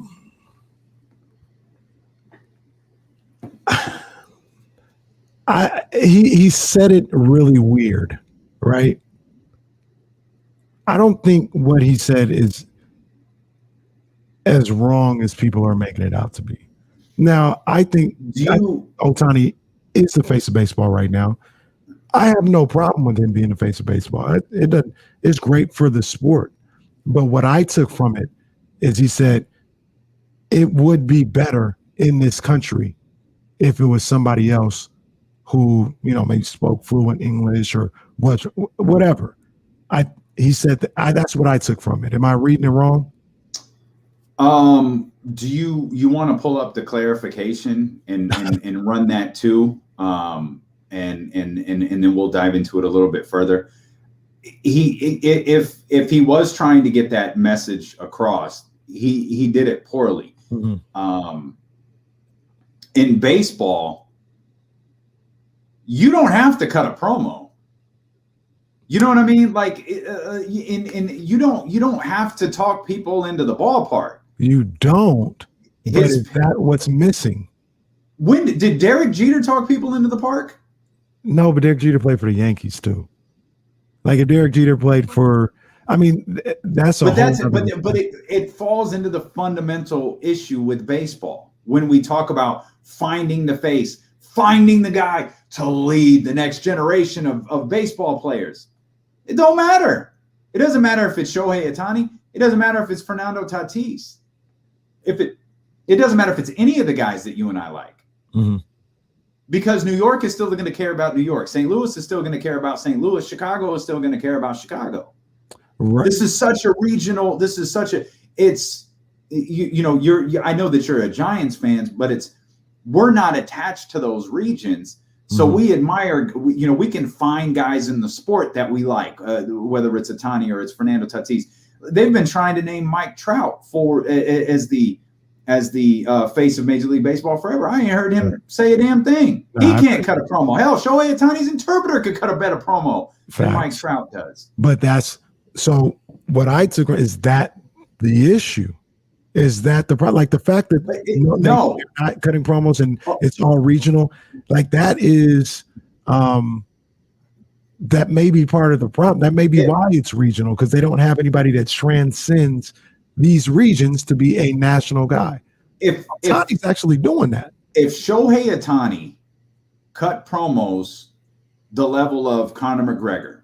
Oh, God. I get it. But whether you like it or not, Conor McGregor can talk people into wasting $70 to watch him on a Saturday night. And that has been money burned for since the Mayweather fight. And if Shohei Ohtani could do that, what would there be something different about baseball? Would people in Tampa and in New York and in Chicago and in the big regions, in Seattle, in Houston, and anywhere there's a major league team, anywhere in the country, would people be all of a sudden, oh, I love baseball now because it's Shohei Ohtani, he's talking me into turn the TV on? Or is it, hey, we've got this dude who is hitting home runs at a rate no other player in the league is. Mm-hmm. And oh, by the way, he's also a pitcher, and not like a middle reliever, not not an emergency pitcher. Mm-hmm. He's an actual pitcher in the rotation, an ace. Mm-hmm. That to me is like, this is compelling. I haven't heard Shohei Ohtani talk. I don't care what his interpreter says. You can put Paul Heyman with Shohei Ohtani.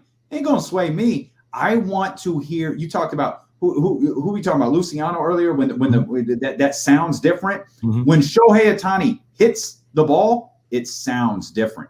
That's talking me to turning on a God bless an Angels game. So absolutely, right. Everything you said is 100% correct. This is and this is what we talk about a lot in boxing. Me and you, we're going to turn on to see Shohei Ohtani because we're sports fans. Even me, even dissecting that a little bit, I love baseball. So I'm going to look for Ohtani. But number one, maybe and most importantly, is they're not winning.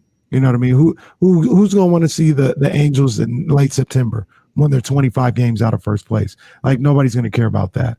Number two, when you talk about the McGregors and Floyd and all this other stuff, they reached those heights. And not saying that you're saying Ohtani has to reach those heights, but they reached them because they transcended the sports fan, right?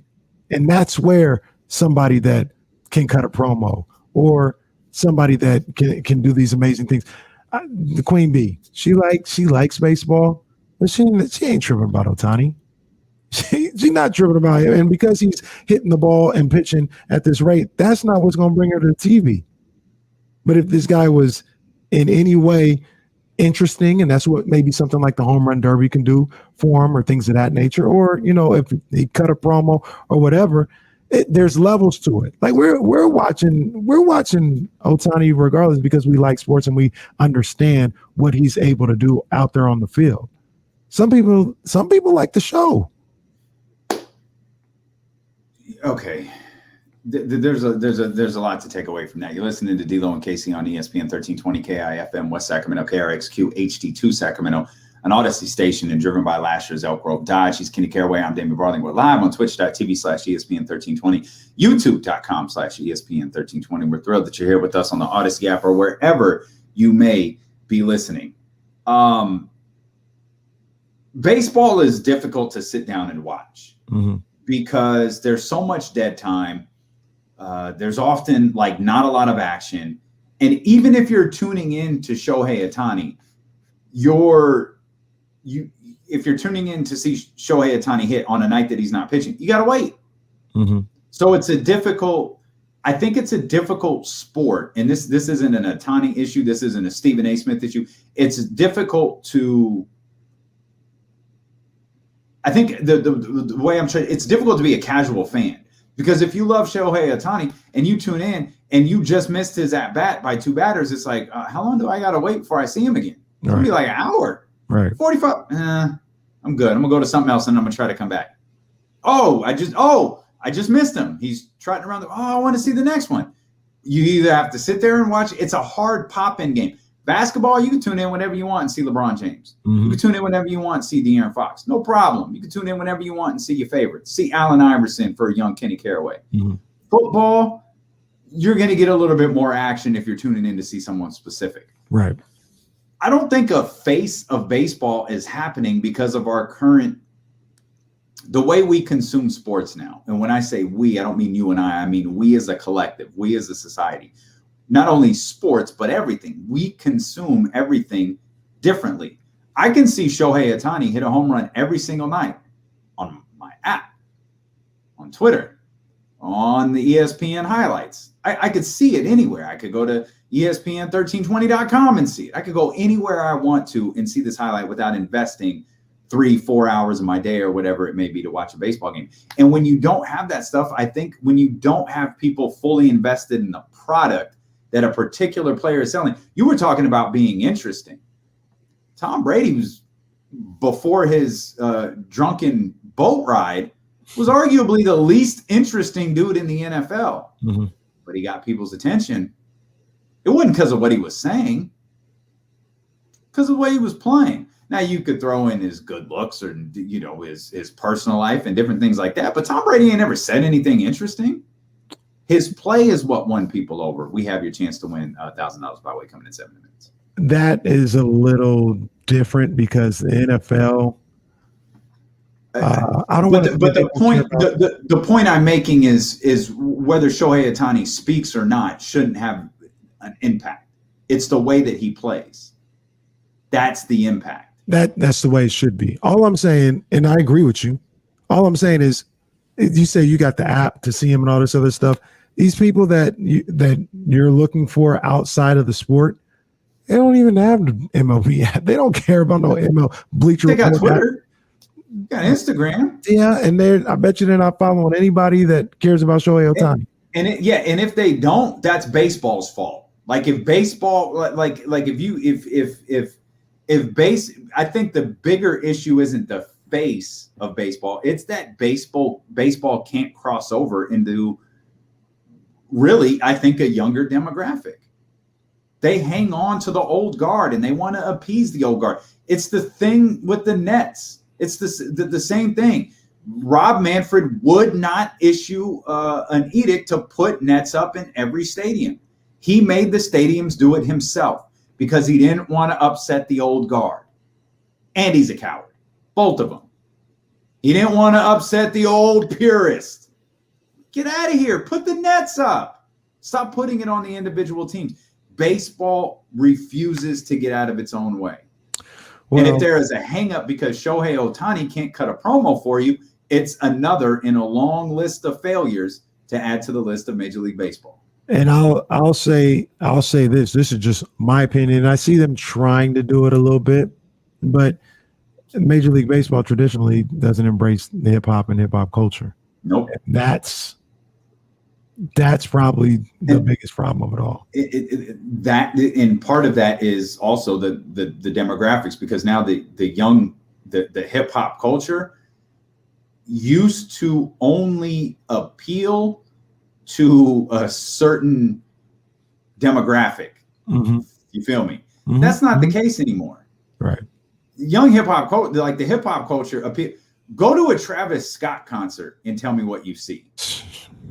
Hell, I went to Kendrick Lamar. Kendrick Lamar performed at my birthday party at the Golden One Center. It's true. He came just for me. That's facts. Yep, wow. Facts. Yep.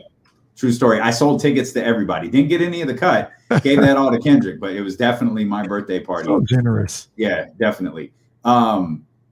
It's not what hip hop concerts used to be. I saw Ice Cube perform it when I was very young. Of course, my mom had some questionable parenting skills. I went to Ice Cube concert. I think Brother Lynch was performing there. Like I think Captain Save-A-Ho era, E40 was there. This was before E40 was known here. He hadn't blown up yet. Right. It wasn't the same as the Kendrick Lamar concert or the Travis Scott concert. It wasn't the same as what hip hop concerts are today. And if they continue to not appeal, as you were talking about, to that hip hop demographic, to that younger demographic, it doesn't matter if it's Shohei Ohtani or Fernando Tatis or Mike Trout or Brother Babe Ruth. It's not going to make a dent in any of this. It doesn't, whether it's interpreter or not, it doesn't matter. Yeah. I know Mark was talking about it. Trying to find his comment. I think Stephen A was off. I think Stephen A was off base. Mark Wong, our guy Mark, he says this is about Stephen A. Smith making the can't speak English comment. That was wrong, a little racist. He needs to be called out on that. Yeah, it comes off extremely derogatory, and like you said, maybe a little racist. I felt like I understood what he was talking about, but maybe I got it all off. Maybe I'm all wrong. I think he delivers stuff, and this is one of my we call it beefs with Stephen A. Smith, is sometimes he delivers stuff in a way. I feel like when we do our show, when we talk, you know the things that I'm passionate about. Mm-hmm. Like, you know right away when a subject comes up or when we're in a pre-show call that I'm going to what, and I don't mean like passionate, like excited to talk about. I mean, you know, when I have some feeling behind something. Stephen A. Smith yell about everything. Right. And like, I don't know what matters to Stephen A. because he has like 100% intensity with everything he delivers. Mm-hmm. And he's out here yelling about in this country and 100% like, whoa, Stephen A., is that you? Hey, man, what are you talking about? Right. If you had just framed it as, if he had had a backdrop of a previous Major League Baseball player who talked guys into the seats, then I'd be like, okay, I get what he's saying. But I don't know that anybody can do that. I'll throw the challenge out there. Someone tell me a Major League Baseball player who has talked people into the seats. They haven't done it, but I'll say this: there was a different time when you're talking about where Major League Baseball, when they were, up in one of the top leagues in sports. It was a different time. You didn't necessarily have to do that. Now they've fallen so far behind. They may need a Floyd Mayweather or Conor McGregor. I mean, you got a guy.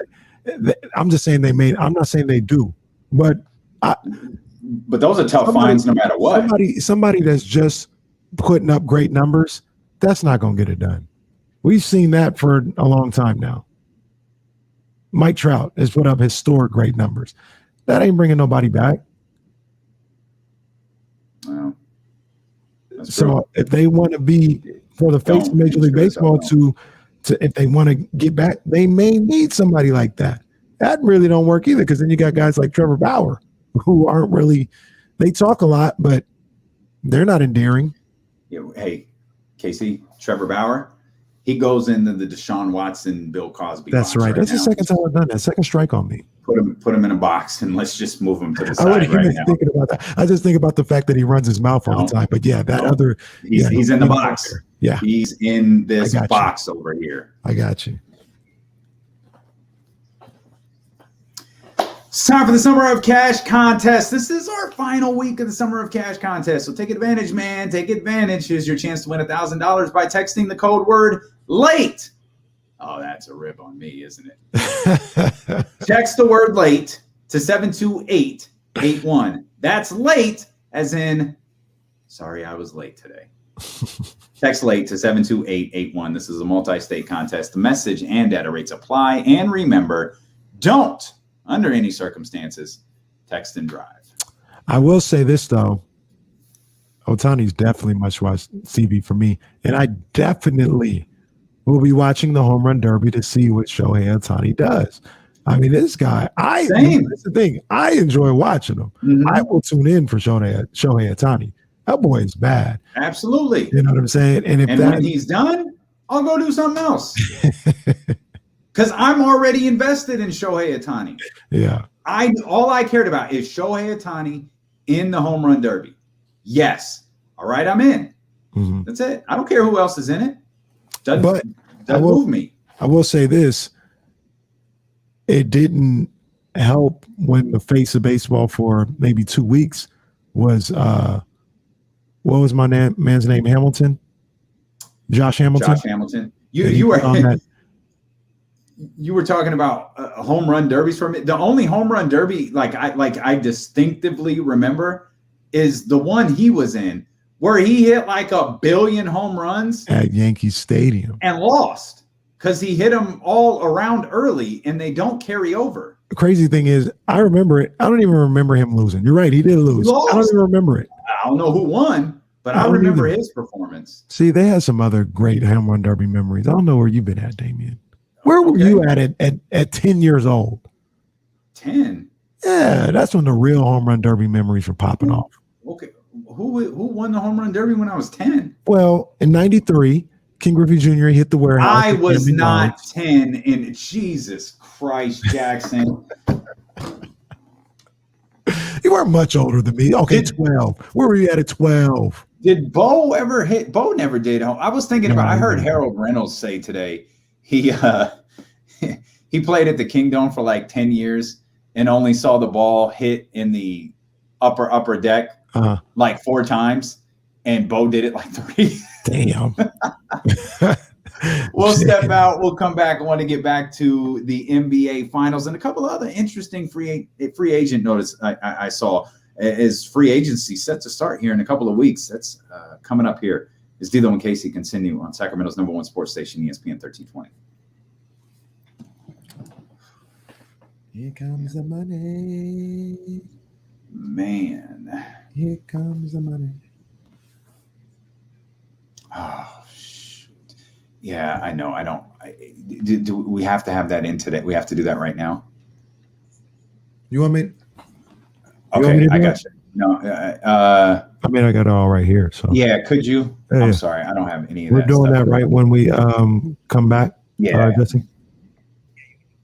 yeah. Okay. You'll open us up, and we're on the tailgate rock.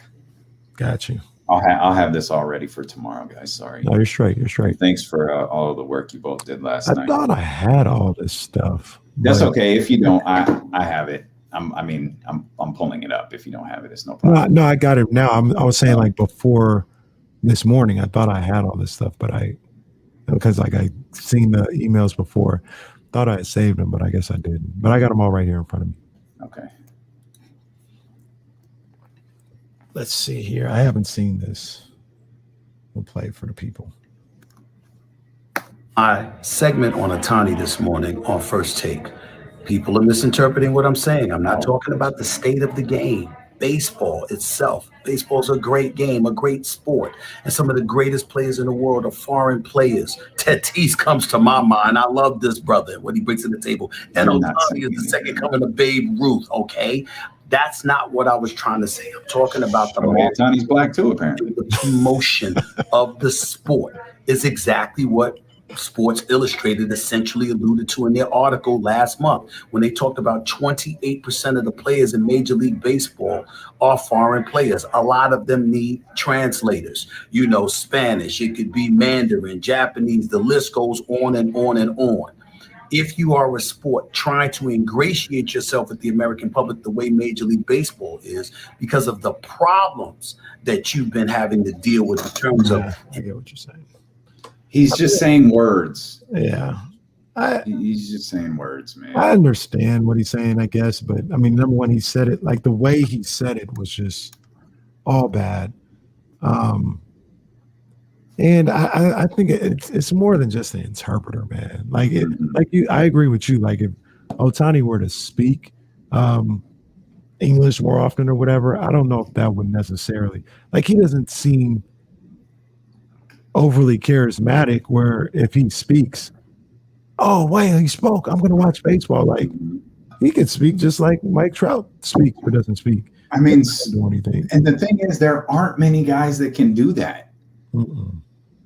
Like there are a few professional athletes that can do it, and just like Floyd, it's the reason Floyd is what he is. Like, he can do it at a level no one else can. Right. And it's why guys have tried to mimic it. It's why people have tried to mimic Conor McGregor. But you have to be able, it has to be that unique balance of skill and the ability to speak. Like Brock, it's different. Brock can't talk worth a damn, so they had to throw Paul Heyman in there. Shoot, Major League Baseball should hire Paul Heyman. That'll talk me into something. You put Paul Heyman next to Shohei Ohtani. Here, hire me. I'll be Major League Baseball's Paul Heyman. I am an advocate for my client, Shohei Ohtani.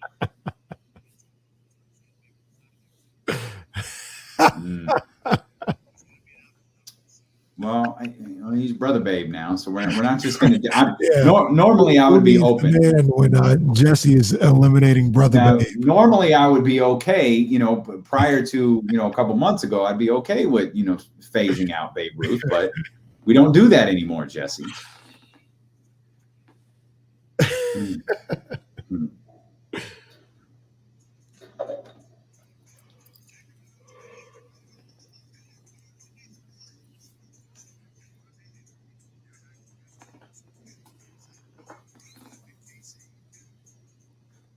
See, that was going to be you when you jumped in with the new Odyssey exclusive stations that are curated for sports listeners like you.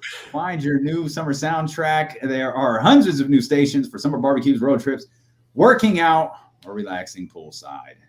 Like Tailgate rock songs that crank up the good times. You'll find your favorite artists on Odyssey 2 on the all-new Artist radio stations. Check out the new Odyssey exclusive stations on the Odyssey app. Yep, definitely thought you were going to say. No, this is what happens. This is what happens here. Yep. Okay. Tailgate Rock always makes me say, you literally had one job, and it was to remind everybody that it's the new artist exclusive stations. They're brought to you in part by Macy's and Geico. Oh, Jesus. You had one job. So number one, we'll go behind the scenes here. We come back from a commercial. Thought you were going to say something, and then I was going to hop in with the whole Odyssey thing. You want to go? Okay. You want to go behind the scenes? Let's go behind the scenes where I said, okay, right out the commercial break, you hit those reads because but I'm still thinking you would say something. My mistake. No, that's all good, man. Then I was going to be like, hey, Damian, guess what's on the new Odyssey app? That's how it's going to go. Tailgate Rock. Nobody expect. We've gotten, we're approaching for Damian to say something. He waiting for me to say something. We're looking at each other like, hey, man, you got this or no? We're at the point, we're almost a year into this show. I don't think anybody's tuning in going, man, this is a really smooth radio show. No, they're tuning in because we break the fourth wall and we're pretty honest about what we're doing. Like the fact that I was scrambling around from Lincoln to Roseville just trying to get on the air today. Like I think people recognize that. It's part of our charm. It's what? Is it hot? I ain't been outside yet. Yeah, it's not cool. Well, it's not. I mean, it's not what it's not what it was yesterday. Saying 91. I'm very thankful my air conditioner is working. So I moved, I picked up the keys Friday, right before the show. Everything was good. Came back Friday night. I packed up, if you were with us on Friday, I told you I packed up the studio equipment. This wasn't going in a moving truck. I packed up all of the studio equipment. It was the first thing in this new house. Yeah. Everything appeared to be fine. Did the big move Saturday. And I busted my ass Saturday, right? Got everything in here. First order of business was to set up the studio, had a number, just virtually everything that could go wrong did.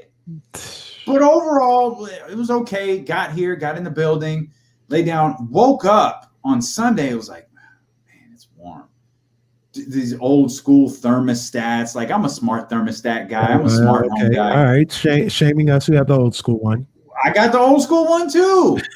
And I'm trying to get it to turn on. And it's like, I don't hear anything. Maybe it's just quiet. A couple hours go by. It's hot. Fiddling it with it again. And then I start to realize this thing ain't on. Go and check outside. Yeah, this thing is legit not on. And by 5:36, it was 91 degrees upstairs. Oof. Thankfully, it cooled off at night. Yeah. So I was able to open up all of the windows. I still slept downstairs because downstairs it was like two different time zones from upstairs to downstairs. But it got the temperature back normal. And again, thanks to Manny, because I know Manny's been saying something I was supposed to have, Verizon or Xfinity was like, we've turned your internet on. I don't know what's not working. Yeah. So someone had to come out and he was just like, oh, it took your power box or something like that. It took him 2 seconds to do it. Damn. And if it wasn't for Manny getting that set up for us, the serial connection. Shout out to the serial connection. It definitely would have been KC Solo, because you saw how my backup plan in Lincoln went. With the nice little backdrop, I couldn't get anything to work there. So, well, we're glad to have you back. Yeah, we missed you for an hour and a half. I don't think you did. I think you were talking about all the stuff you like to talk about when I'm not around.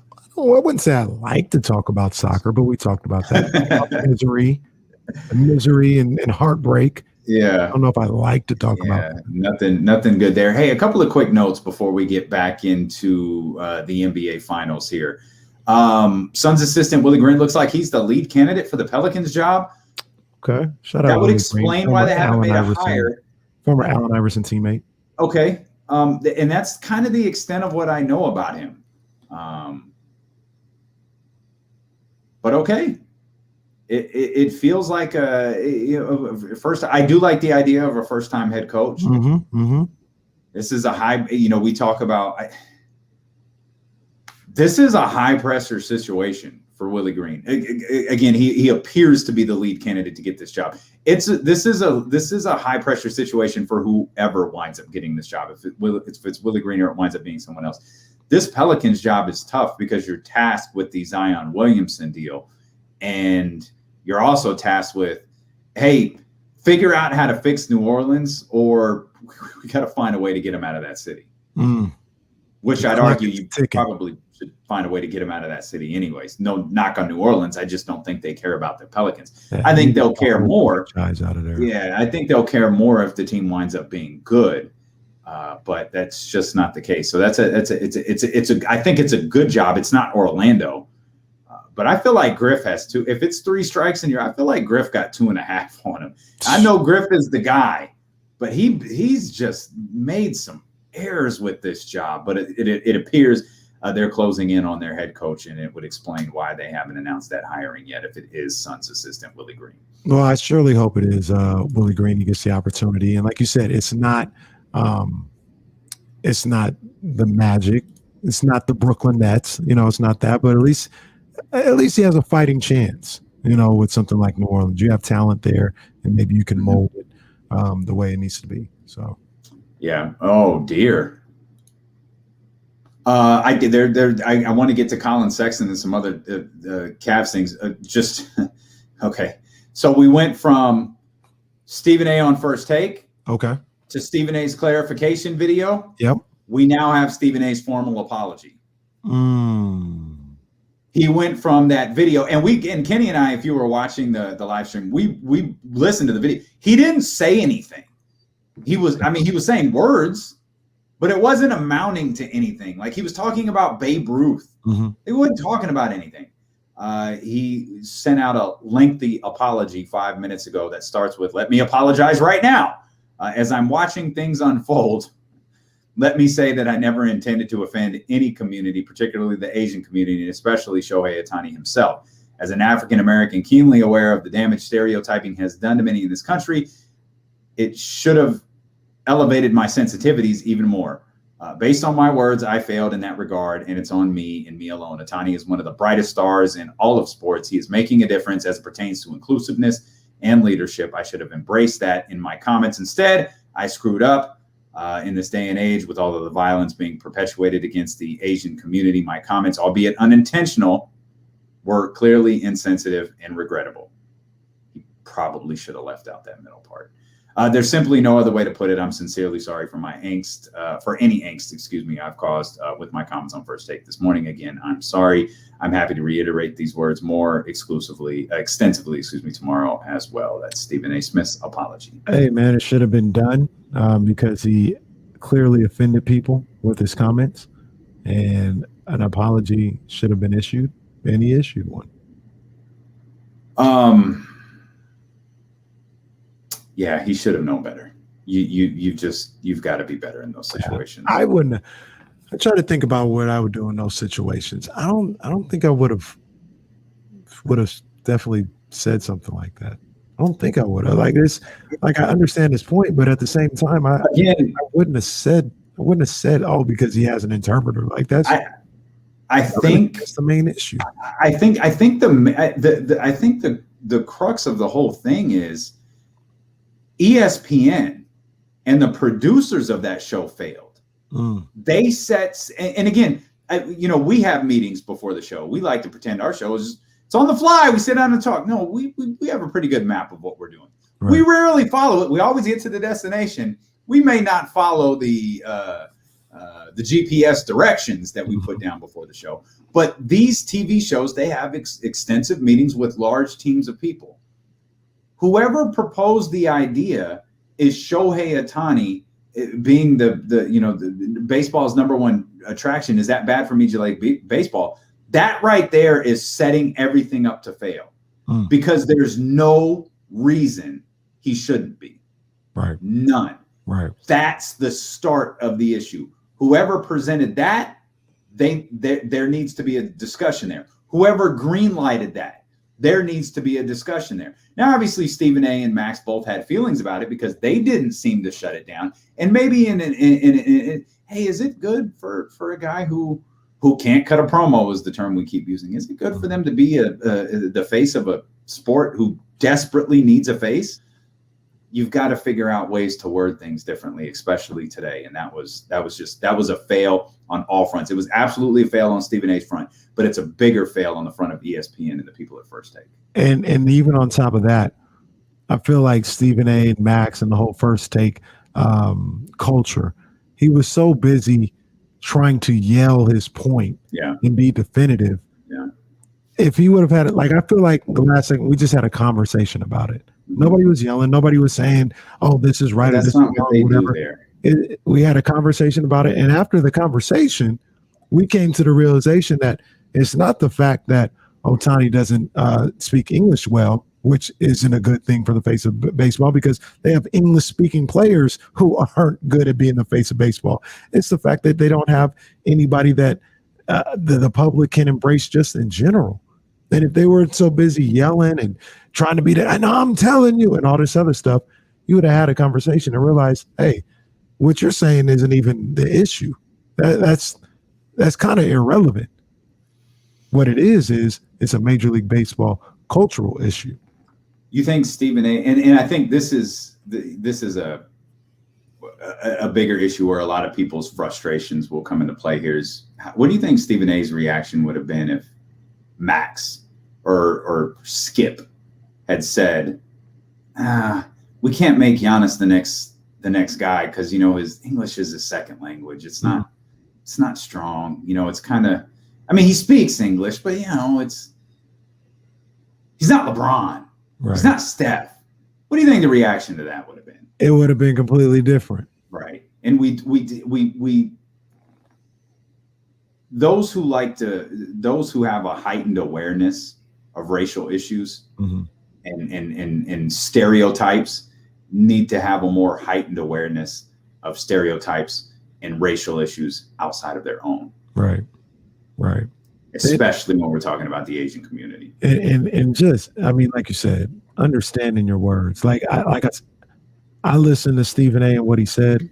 I felt like I understood what he was getting at, but I disagreed with his whole premise. Like, Shohei Ohtani is the face, is the star, and it's not a bad thing. And maybe he was trying to say that, maybe he wasn't trying to say it was a bad thing, but you got to be aware. Like, how would you, like you just said, how would they feel if a Mookie Betts, being a young a black athlete out here, and somebody was like, he's the face of Major League Baseball, and somebody was like, it's a bad thing, it's problematic. Like, that sounds crazy. Yeah. That sounds crazy. Yeah. So I look at somebody like Ohtani, and while, whatever, if you want somebody to talk or whatever, I understand that aspect, but to act like it's a problem that he's potentially the face of Major League Baseball, to me, that's a little insane. Yeah. We'll put that, I'll It's a lot insane, actually. I'm tuning into the Home Run Derby tonight for one reason and one reason only. I'm tuning into Major League Baseball's All-Star Game tomorrow here on ESPN 1320 for one reason and one reason only, and it's Shohei Ohtani. And I'm not tuning in to hear him talk. I'm not tuning in to hear him dance or sing. I'm tuning in to watch him hit. I'm tuning in to watch him pitch. That's what he does. That's what gets my attention. That's what talks me into the seats. We use the combat sports or sports entertainment as barometers for like cutting promo. You don't need guys to do that in a team sport. You need talent. LeBron is talent. People were at the Arco Arena. Media was packed at the Arco Arena long before he was, given memorable press conferences or grabbing his purse and walking out and telling reporters to do better. Like, it was because of his play. With Shohei Ohtani, for me, it's about the play. It's 100% about the play. It's about the play. I'll go a step further. More importantly, you talk about a team sport. More importantly, the team needs to start winning. Like I said, if Shohei Ohtani is doing all this in August and his team is out but 25 games, that's what I'm saying. That's not good. I wish baseball. I mean, wasn't there a save Devin Booker plan a couple of years ago to get him out of Phoenix? Somebody may have brought up getting Giannis. Giannis might not be able to win in Milwaukee. I don't know if y'all know anybody who said something like that, but I certainly do. But we need that team. We need to rally and do this for baseball and get Shohei Ohtani onto a team that's playing. Imagine if he's doing this in the postseason. Come on now. He's a legend overnight if this is happening in the World Series. That's what the league needs. That's the crux of the issue, I think, is they need Shohei Ohtani doing these things on their biggest stage. Michael Shantz brings up a great point, though. He says Mookie just needs to go full shaved head. I agree. I'm curious why that's a good point and what that has to do with what we're talking about. You are so easily distracted by that chat. It's a great point. He just needs to go shaved head, man. Come on, Mookie. Like, look, I'm gonna block you from the chat. Come on, man. You just need to go full shaved head. It's a great point. Yeah, it's a good point. It's just not necessarily, in what we were talking about. No one's going, man, Mookie Betts can't be the face of Major League Baseball because of that hairline, man. That hairline's a little. Hell, Kevin Durant needs to too, but hey, to each their own, man. Just KD, man. KD with the ball spot in the middle, man. Come on, man. Come on. And he's like diving into it, like, yeah, I'm gonna just let this. I'm gonna let it grow out. Come on, KD. I'm gonna let it grow out so it's more pronounced right there. You mentioned KD. There's no smooth transition to the Cavs. But one other quick hit I wanted to bring up, and we could spend some more time talking about it tomorrow. I know you brought up Terrence Davis before I was able to jump in on the show. That's a conversation we need to have. We could probably do that tomorrow as well. There are reports out there. The Cavs are in. We speculated on this earlier in the offseason that maybe the Cavs are looking to move Colin Sexton because, as we talked about, they might not be interested in that big deal he's got coming his way. We talked about the Kings had to make a decision with De'Aaron Fox. Yeah. Is he your man? 100%. We're willing to invest this money in you because we believe you're the guy. We haven't been to the playoffs in a decade and a half, but we believe you're the guy who's going to take us there. Cleveland essentially has to make the same decision with Colin Sexton. Is Colin Sexton the guy who we can build around and who can take us to the playoffs? And it appears, at least from some early reports here, he might not be. Interesting, man. It's interesting because I feel like Cleveland's in a little bit of a different situation than maybe Sacramento was, definitely than Sacramento was, because they got a guy in Colin Sexton who they feel is talented, but hasn't won them anything, hasn't gotten them closer to the playoffs or anything like that. And they have a chance to press the reset button where they've got a top 3 pick to get what a lot of people are feeling is a franchise guy. And they got like Darius Garland there as well, Isaac Okoro. They have some other young pieces where they don't necessarily have to commit to Colin Sexton because you got a guy, let's just say Evan Mobley or Jalen Suggs, right there ready to take his place. You're pressing the reset button. You're getting a new 4 years or whatever to figure out if this guy is the guy. And you have other pieces already there. When Sacramento was facing their situation with De'Aaron Fox, they didn't have that. It was like, all right, well, we got the 12th pick, and looking around, Marvin Bagley can't stay healthy. Buddy Hield, we don't know who he is. Cupboard's bare. I think we have to give De'Aaron whatever he's looking for. They may have given it to him anyway. I'm not saying that's why they did it.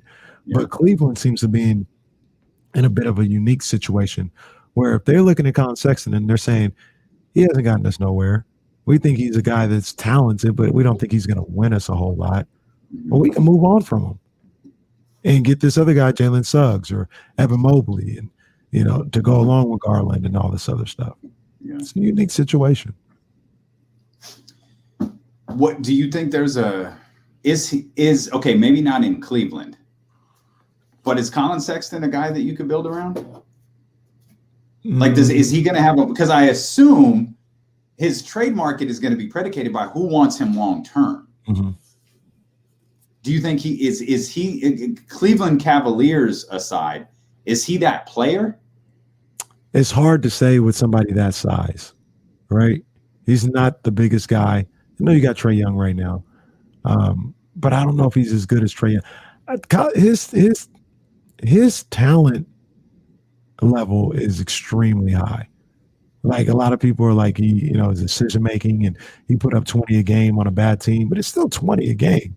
Like to be able to do it, and I remember seeing him when the Cavs played the Kings here in Sacramento and watching that game, and he was a problem. He was an absolute problem out there. He's still a young guy. I think he's only 20, 21 years old. I don't know if he could be your franchise. Like I look at De'Aaron Fox, and he's the franchise. I don't know if Colin Sexton could be that, but man, he's good, super talented. Yeah, that's so weird. I guess it's a coach with the right vision, or maybe a team that feels like. And I think one of the downsides for him is this isn't the best. This is kind of a, no disrespect. This is kind of a weak free agency class. Mm-hmm. But when you kind of disperse some of the top free agent names, a lot of them wind up being backcourt players. And so now he's lumped in with that as a potential, trade piece. Now he's lumped in with that. And so you have to find it's so unique that you have to find a team. It's so unique for him that you have a guy who's really talented. You just have to find a team that believes like this is the guy we need to get here. Yeah. And as you mentioned is it the Isaiah Thomas syndrome? With a guy that size, it's going to be difficult. I know I don't think he's as short as Isaiah Thomas is, but he's on the shorter end. Yeah, smaller build, smaller guard. Yeah, on the oh man, it's going to be tough. It's going to be like I thought we got rid of that. Like I thought we were done with that. Like we've got guys that are too tall, and now we've got guards that are too short. We've got to pick what we want here. Let me. He's a skilled scorer. Let me ask a question, because this franchise isn't in a position to rule out anything. So I'm gonna ask the question. Okay. Any thought? No. Any inkling of Colin Sexton here in Sacramento? Mm-mm. It doesn't work. And that's. Aren't you guys trying to draft Damian Mitchell? Who's you guys? You're the draft guy. I tune in for Kenny Caraway's mock draft 3.0. I'm not drafting Davion Mitchell. 4.0. Well, I haven't seen 4.0 yet. We got the final draft next week. Coming on Wednesday. 4.0. We got 4.0 coming up this Wednesday. Well, Davion Mitchell, like, is Colin Sexton the dog that Davion Mitchell is? Absolutely. Is he a good defender? Which I feel like is unfair. I'll explain why. I'm still going to ask the question: is he a good defender? It's interesting because there's a lot of smoke and mirrors, a lot of fake hustle in the way that Colin Sexton plays defense sometimes. Don't we have one of those? Who? Fake Buddy. No, Buddy moves. Buddy moves. We've never criticized Buddy, effort. He just ain't doing anything. No. What I mean by fake hustle when I say Colin Sexton is he's the guy. I know you've probably seen the clip. He's got the guy one-on-one at the top of the key. He's down deep in the stands. He's clapping his, let's go. Come on. Locking up. He's got the intense look. And then the guy makes a crossover and goes by him. Well, that's not being good. That's Buddy don't even do that. Buddy just kind of looks aimlessly and then tries to move around. Colin's like, yeah. Well, he tries to get there fast, though. Come on. Give it to me. Let's go. I'm ready to lock up. Oh. Shoot. Buy me again. Help. It's actually help. So Colin Sexton, I think he's a willing defender to some degree, or at least he acts like he's a willing defender. He wants to be good. He's just not. No, but the answer is still no. I don't even care how you answer this question. The answer is no. Where does he fit? What do you do with him? You have a 3-guard lineup: Fox, Sexton, Halliburton. You were just complaining about how small he was. Now you want this team, which was already small, to get smaller. And again, remember what I said. Like, are we going max contract for Colin Sexton? I'm asking the questions. What you say? I'm being a broadcast journalist. Asking the questions.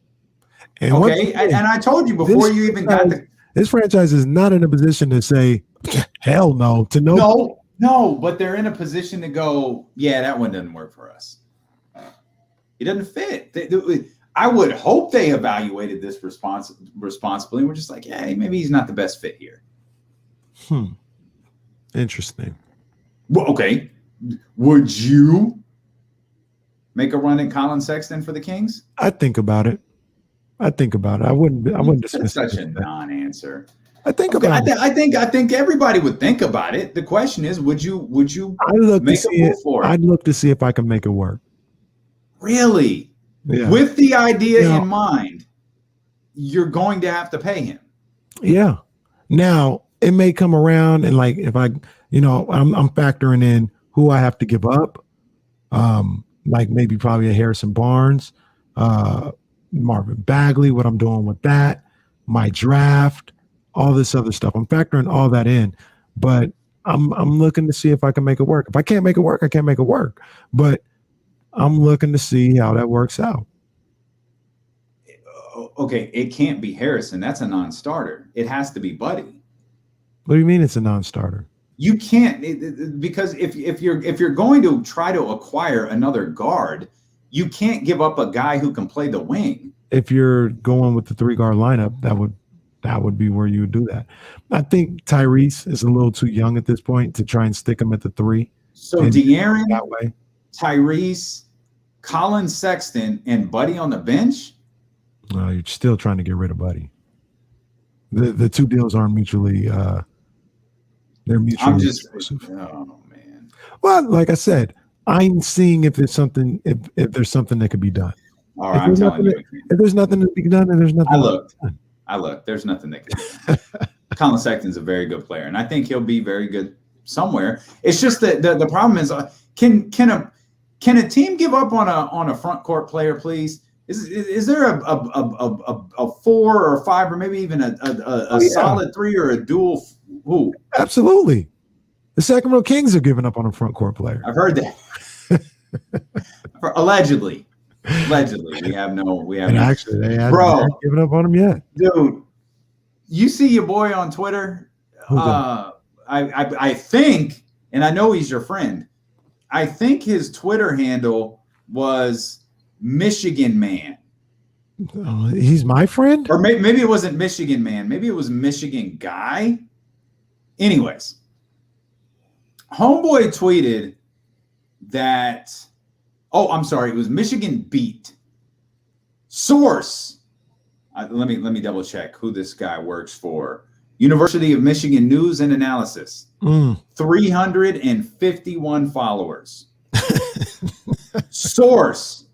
Sacramento Kings have extended a draft promise to Michigan wing Franz Wagner. At minimum, Wagner will be the first top 10 pick out of Michigan since 2014. Oh, man. Why would you tweet something like this? Why? I don't understand why you would even do this. His name is Michigan_beat. 351 followers. His most recent post is a very odd. What am I doing, man? We have music for this type of stuff. Uh-oh.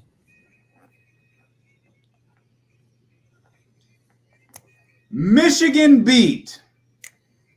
To his 351 followers, the Sacramento Kings have extended a draft promise to Michigan wing Franz Wagner. Been quote tweeted 58 times and liked 835. Let's see what some of the quote tweets say. Source: this guy is full of poop emoji. Followed by a dozen laughing emojis. That was tweeted by @D'Lo and KC. Oh, yeah. That sounds about right. I'm just looking. Oh, well deserved. Okay. What? Oh, another source. Oh, here we go. Italian Boy Summer quote tweeted and said, "Source, Italian Boy Summer. Source, do trust me."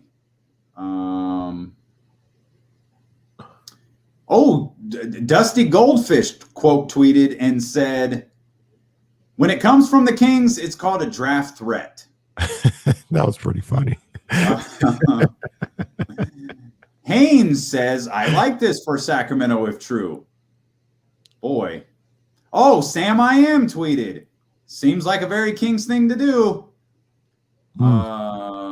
Moses Moody to Indy or bust quote tweeted, "Please be true. Please, oh, please be true." Wow. It was quote tweet. Oh, someone quote tweeted with the Franz Wagner air ball. All righty. Yeah, that was from the Final Four. These are significantly kinder quote tweets than I expected. Someone quote tweeted, "The Kings don't learn, do they?" Someone quote tweeted, "Damn, I knew he should have come back."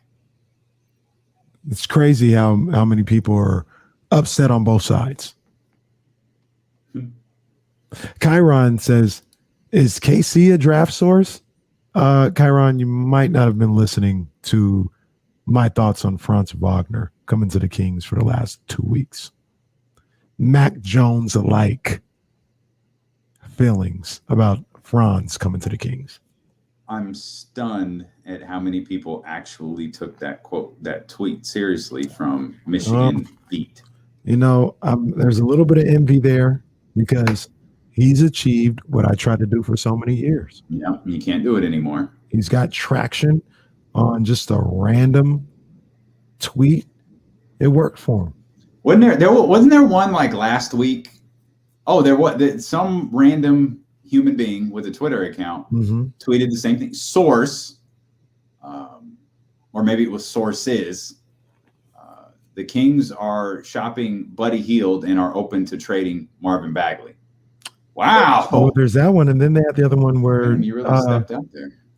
I thought you were going to talk about the one where the guy said they're willing to engage in talks for Ben Simmons for De'Aaron Fox. Oh, yes. That was a good one, too. Yeah. That was a good one. We should just tweet sources. We could really make up anything we want. And just literally, you can. Apparently, you can, as taught to us by Michigan_beat.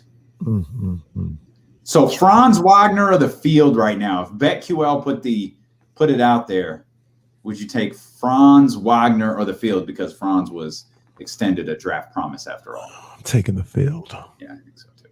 Taking the field. Franz Wagner going to be in Kenny Caraway's mock draft 4.0 this coming Wednesday. Yeah, he was in the last one, so he might be. He'll be in the draft. I just mean, will he be where the Sacramento Kings are selecting? Oh, hell no. Oh, we probably we probably got to do a redraft tomorrow, don't we? Yeah. We got to do a redraft. Are we on? Where are we? 2013, I think. And we're still on a quest for our first All-Star? Yep. And we probably won't get him in this draft, I think. I think it was going to take a couple of drafts. This was Anthony Bennett, Victor Oladipo, CJ McCollum is in this draft, who isn't an All-Star. Giannis Antetokounmpo, of course, is there. Rudy Gobert is there. Oh, boy. Oh, I don't want to do this one. The Kings selected Ben McLemore at 7. We've got to come up with 7 players. Is Contavious Caldwell-Pope a top 4 pick? Steven Adams. Oh, you're going to have to bite some bullets on this one. Yeah, we're not getting an All-Star again. Does Steven Adams go ahead of Dennis Schroeder? How far back are we going? 2012. Oh, we established this. We're getting an All-Star in 2012.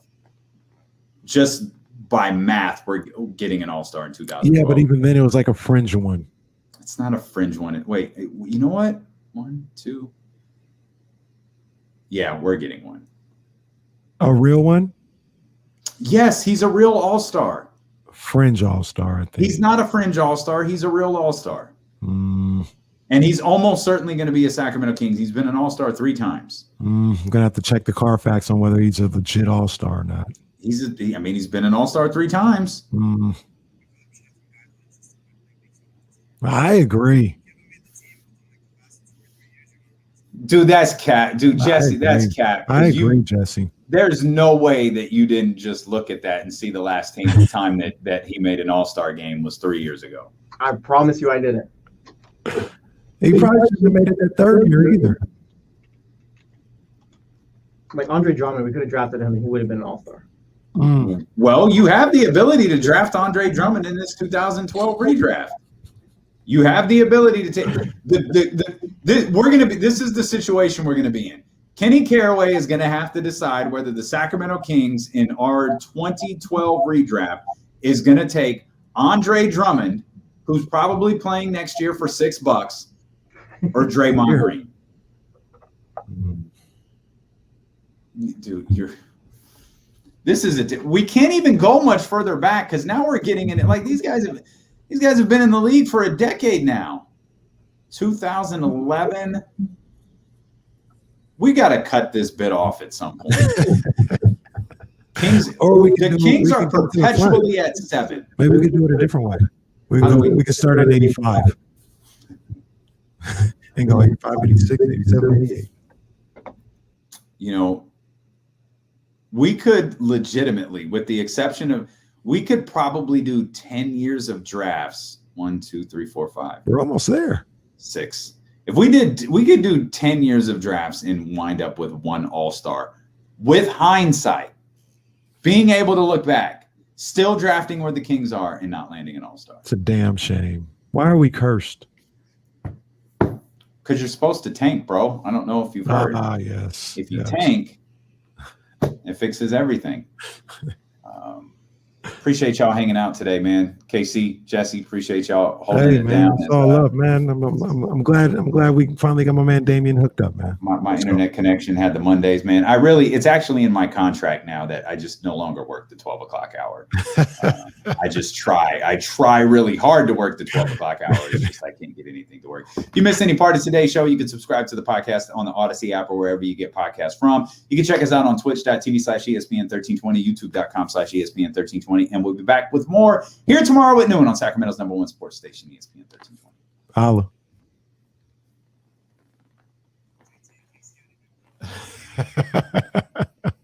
Man, I was listening. Y'all did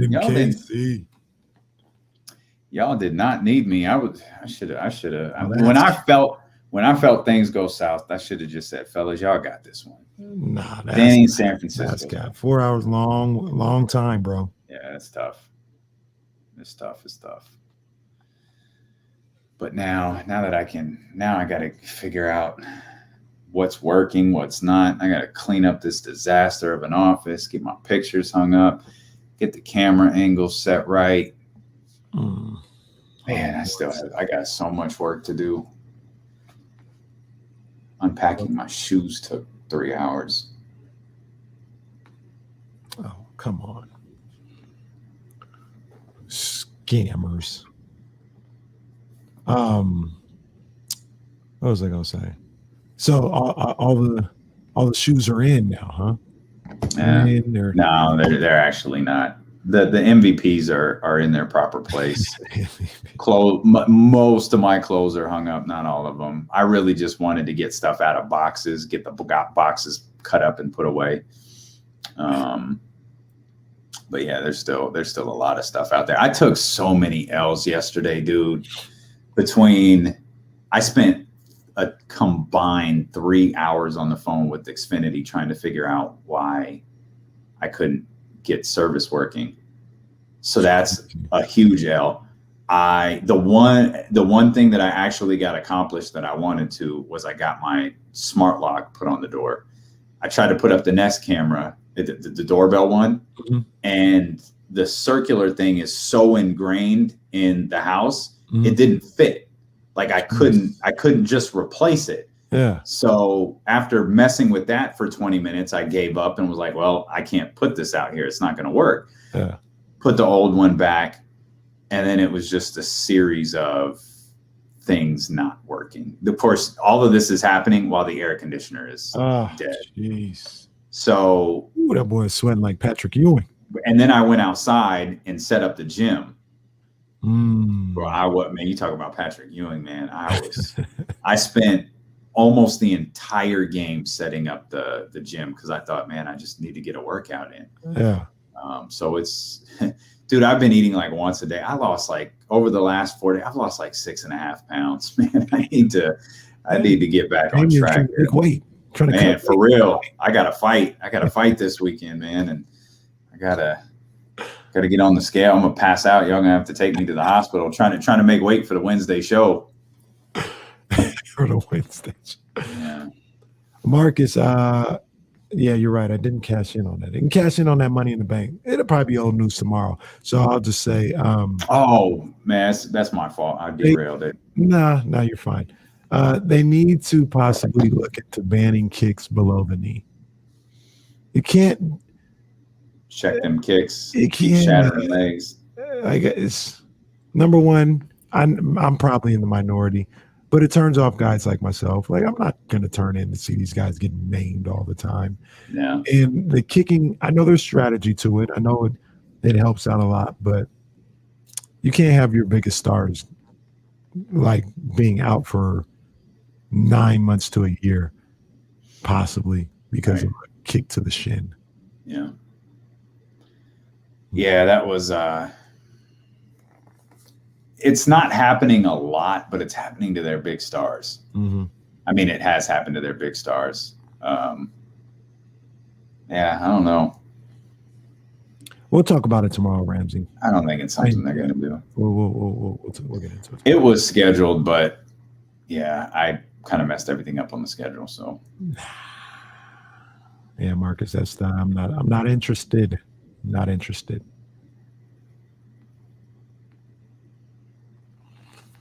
All right, guys, I'm gonna roll. Sorry to cut out early. I got to get this set up here. But we love y'all. Thanks for hanging out. The real setup will be here tomorrow. The real world's champion. I got to figure out how to. Yeah, I got to make this pop because it's not popping right now. I got to make it pop. All right, y'all. We appreciate you, man. Thank you again. We will see you as soon as I find the exit video. Holla.